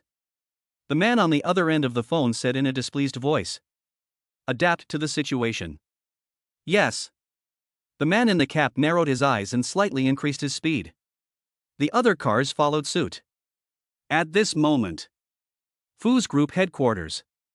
Mr. Fu. Yang Yi hung up the phone with a serious look. Our people have reported that 4 cars are following Madam. In front of the huge French windows. Fu Tingchen looked down at the bustling traffic below, his handsome and indifferent face with a hint of an ambiguous sneer. Can't wait? Yang Yi didn't say anything. He didn't expect these people to be so impatient. Fu Tingchen's unfathomable eyes narrowed slightly. I want them alive. Yes. Yang Yi immediately understood. Mr. Fu, should we keep this from Mrs. Fu? After all, those people may act at any time. If they want to keep it from her, they must act before the other party does. Fu Tingchen's mouth curled slightly. No need. Those eyes full of fear have a fragile beauty. It seemed like they would break at the slightest touch. Yang Yi. Mr. Fu, are you trying to scare Mrs. Fu? Or does he want her to be more vigilant in the future? It must be the latter. Yang Yi built up his own psychological defenses and then stepped back. Inside the Maybach. Madam. The driver said solemnly after hearing the message on the wireless headset. We are being followed. Followed? Johann was stunned. She had written about this scenario countless times in her novels, but in reality, it was the first time she had encountered it. After she recovered, the surprise in her eyes turned into a faint excitement. She had wanted to comfort her friend, but then she looked at the rearview mirror with a serious expression. The streets of Kyoto were still as busy as ever, and it was hard to tell which car was wrong. Do you know how many cars there are? Her voice was calm, and there was nothing wrong with it. 4 jeeps. With the notice above, the driver naturally knows everything. 4 jeeps. That means there were at least a dozen people on the other side. Sherwan's expression did not change. How many people are secretly protecting us? How does the young lady know all this? 4. The driver's eyes flashed with surprise, and he added a sentence to reassure the young lady. But the backup team has already set out, and should be here soon. Sherwan nodded. She knew that the Fu family's reinforcements would arrive soon. But no matter how fast, she didn't want to gamble. Or rather, she dared not gamble. She had to think of a way. Sherwan looked around with narrowed eyes, as if she was thinking of something. I've got it. Chapter 33, Accelerate and Crash into it. Ruoyan. Mengyu drove with one hand and placed the other on Zhang Ruoyan's white thigh. Did you have fun today? Mengyu has a good appearance. But years of partying and dating have left him looking a little weak and tired. Shun Ruoyan didn't like Mengyu's frivolity. But seeing the $1 million bag in his hand and thinking about his identity, she still managed to put on a sweet smile. Of course I'm happy to be with you. Then, shall we go back later? Mengyu's hand moved up again, with lustful eyes. Do something more fun? Shun Ruoyan knew what Mengyu meant. But she also knew that men never cherish what they get too easily, and she still had to keep Mengyu dangling for a while. Shin Ruoyan held Mengyu's hand, which was about to move, and smiled. Not today, but in the future, it depends on your performance. Meng Yu's eyes flashed with disappointment, but he didn't say anything, stepping on the accelerator and rushing through a red light. He was always patient with women who were attractive. Uncle. Jiawen leaned forward and looked at the driver with interest. Do you often encounter this kind of thing? She took the opportunity to gather some material. This friend of the young lady's has a very unusual way of thinking. Shouldn't a normal girl be scared in a situation like this? The driver looked at the excited eyes of the young lady and then looked at the indifferent expression of the young lady, as if he had understood something. He weighed his words carefully before answering. Not too often. After all, most stalkers are already dealt with when they are discovered. So you really chase each other down the road? Like in Fast and the Furious? No. The driver felt powerless. The other party wouldn't dare to be so brazen. That's true. Joanne nodded. Then, the driver, afraid that Joanne would ask something else, interrupted her immediately. Madam, the cars are approaching. When she looked in the rearview mirror and saw the jeeps approaching, and then looked ahead at the quiet road that was about to enter, a chill ran down her spine. She pointed to a white Ferrari in front of her. Accelerate and hit that car. Johann was stunned. The driver was also taken aback. Crash into it? Well. Her eyes narrowed slightly. Just hit the side of the back, don't kill anyone, hurry. Her tone was soft and gentle, but she was not to be trifled with. This. The driver hesitated a little. It's not that he doesn't want to listen to his wife. But if he really did that, wouldn't that ruin the plan? At that moment, a deep, magnetic voice came through his earpiece. Do as she says. President Fu? Hearing this voice, the driver dared not hesitate. Yes, Miss Chiao, sit tight. As he spoke, he accelerated and crashed into the rear of the white Ferrari in front of him. She frowned. She thought the driver's attitude had changed suddenly, but she couldn't think about that now. Fu Tingchen looked at the screen and smiled faintly. This woman is smart. Bang. With a heavy thud, both cars came to a stop. Ah! Shen Ruoyan, the passenger, suddenly leaned forward and screamed in fright. Sigh. Meng Yu, who was driving, took a cold breath. The collision from behind was not very violent. But his hand was on Shen Ruoyan's thigh, and when he lost his balance and leaned forward, he didn't have time to react and twisted it hard.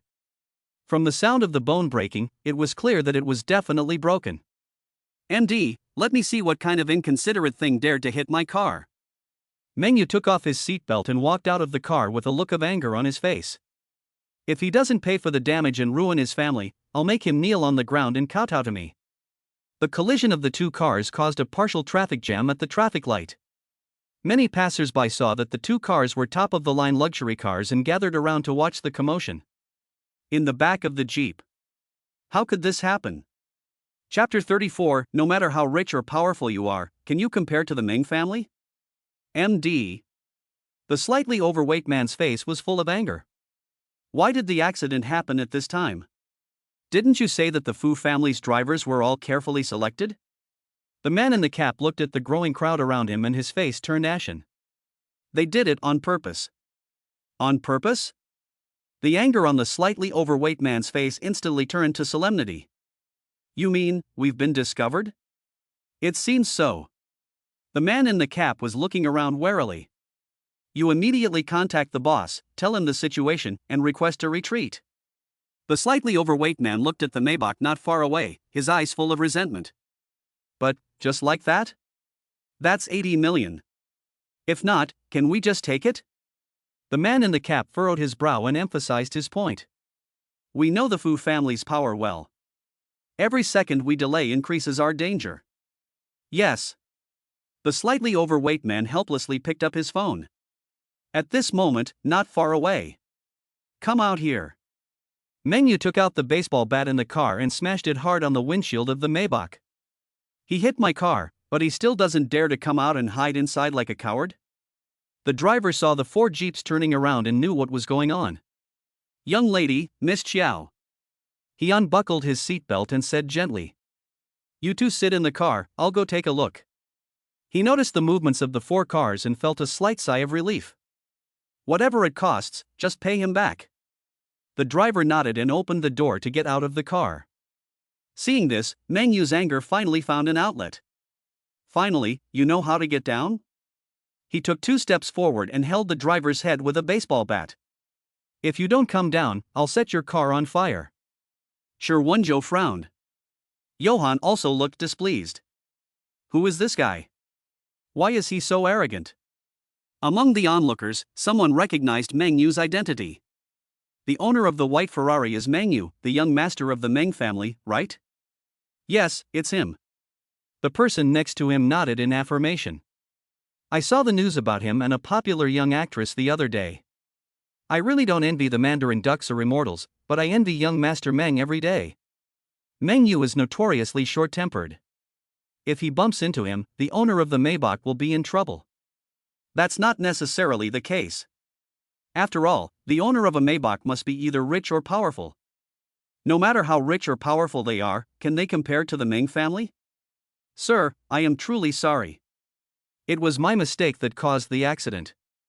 Although the driver was held at gunpoint by Meng Yu with a baseball bat, he still had an apologetic smile on his face. How much compensation do you think is necessary? Compensation? Meng Yu sneered. You think you can pay me off? Do you know who I am? His face was full of displeasure. My arm alone will bankrupt your boss.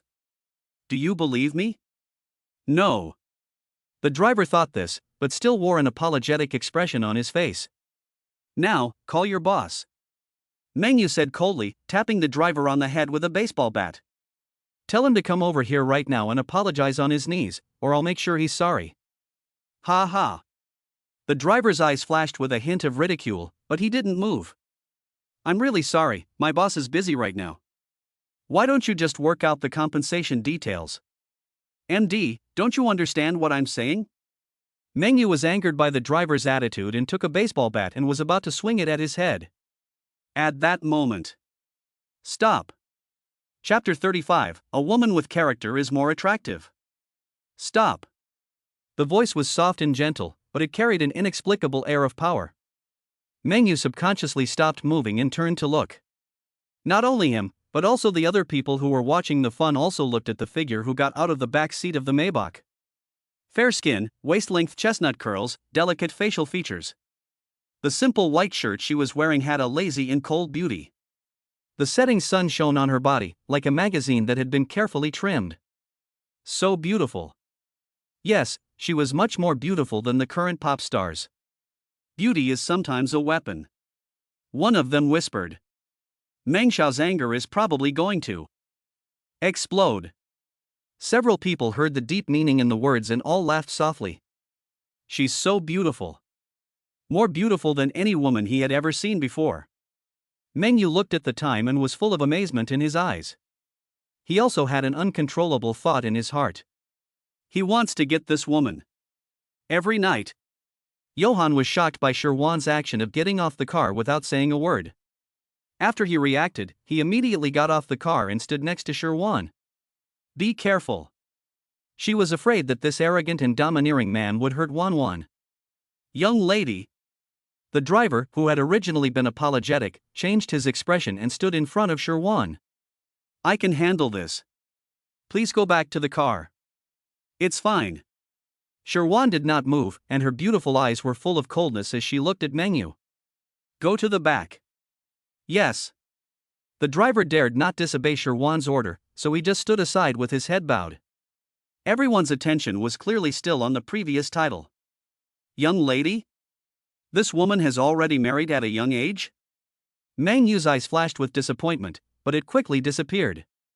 He prided himself on never forgetting a woman with such a striking appearance.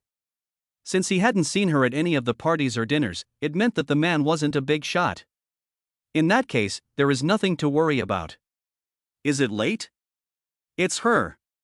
Shen Ruoyan's face was full of anger after seeing the woman who got out of the Maybach. Mom and Dad have called this ex-junior countless times, but she has avoided answering. Now she's shopping here and bumped into her car? What bad luck! Shen Ruoyan was about to get out of the car, but then stopped. The Fu family is not around, so it's fine to let Meng Yu teach Sherwan a lesson. It's just about discussing compensation. Sherwan looked at Mengyu, and there was not the slightest hint of warmth on her exquisite face. Why did you have to lay your hands on my driver? People who are kind are bullied. After being reborn, her mentality is no longer the same. Since the other party is unreasonable, there is no need to talk nicely. Her gentle voice, with a tone of questioning, did not make Mengyu angry at all. A woman with character is more likely to want to conquer. Why? He raised his eyebrows, his tone much gentler than when he spoke to the driver, but with a hint of mockery. You crashed my car and broke my hand. With these two things alone, I could make you disappear in Kyoto without anyone daring to say anything, let alone take action. Is that so? Her lips curled slightly, but her eyes were even colder. Of course. Mengyu walked towards Sherwan with a smile on his face. You don't even know who I am. Mengyu? Sherwan's mind flashed a memory. In a previous life, Shin Ruoyan married Mengyu, the youngest son of the Meng family in the capital. Could it be him? It really is a narrow road. Seeing that Sherwan was staring at her without saying a word, Mengyu thought she was scared, and a look of satisfaction flashed in her eyes. Scared? He walked up to Sherwan, his face smiling, his eyes full of menace. How about this? If you spend the night with me, I'll let you go. He said that, but he had no intention of letting them go. Only Mengyu knew that. Although the onlookers couldn't hear what Mengyu said, they could tell from the look on his face that he was up to something. They looked at each other and both revealed a knowing smile. Of course, there were also many people who were sweating for Sherwan. Shin Ruoyan understood Mengyu's character and knew what he was doing now. Her lips were tightly pursed. He's still able to seduce men in this situation. What a shameless ex-junior. What a shameless thing. Xiaowen's face was full of anger, and he stood in front of Sherwan. The driver's heart trembled, and his face was very ugly. Young Master Mang, the young lady is not someone you can mess with. Please stop. His tone was no longer as gentle as before. Can't provoke? Mengyu looked at the driver with contempt and then turned his gaze back to Sherwan. Today, I'm going to try it out. The reason he dared to say that was because the people he couldn't provoke rarely appeared in public. Moreover, he had memorized the appearance of those people, and he knew that he could not provoke them. Don't worry. Mengyu looked at Sherwan, and the lust in his eyes was no longer hidden. As long as you are obedient, I will make you very comfortable. At that moment. Pop. Chapter 36, How dare you offend me like this and still expect to get off lightly? Pop. The sound of a slap echoed through the air. Everyone present couldn't help but gasp in shock. This woman actually dared to hit the Meng family's young master? It seems that this matter cannot be settled amicably. Amidst the murmurings of the crowd, Mengyu covered his beaten face and looked at Sherwan with a murderous expression. You dare to hit me? It was the first time in his life that a woman had dared to hit him. What's more, she hit him in public. How could he, Mengyu, face this? Dare you? Don't believe me? She laughed softly, raised her hand again, and slapped Mengyu hard. Do you believe me now? Everyone present. This woman is too fierce. Jiaowen was even more impressed. She is so cool. The heroine of my next novel must be modeled after her. Sherwan, are you crazy? Shin Ruoyan got off the car and walked quickly to Mengyu. Meng Xiao, are you okay? It really is Shin Mengyan. Sherwan's eyes flashed with understanding, and the look in her eyes towards Mengyu became even colder. Anyone related to the Shin family might be involved in her death in her previous life. In a rage, Mengyu didn't even bother to pay attention to Shin Ruoyan and walked towards Sherwan. Ex-junior. His expression was dark, and he reached out to grab Sherwan. Since you don't know how to be respectful, you can't blame me. After he had had enough fun with her, he would throw her into a special place to accompany those old men with a taste for the unusual, making her life a living hell. The driver stood in front of Sherwan, looking at Mengyu with eyes that seemed to be looking at an animal that didn't know when to die. Jiaowen also stood on the other side of Sherwan, ready to stop Mengyu from touching Sherwan. Sherwan, the person involved, looked indifferent. No one knew that she was holding a silver needle in her hand. If he touches her, his hand will be disabled. However, before they could make a move, Mengyu's wrist was restrained. He turned his head and saw a stern, square-faced man.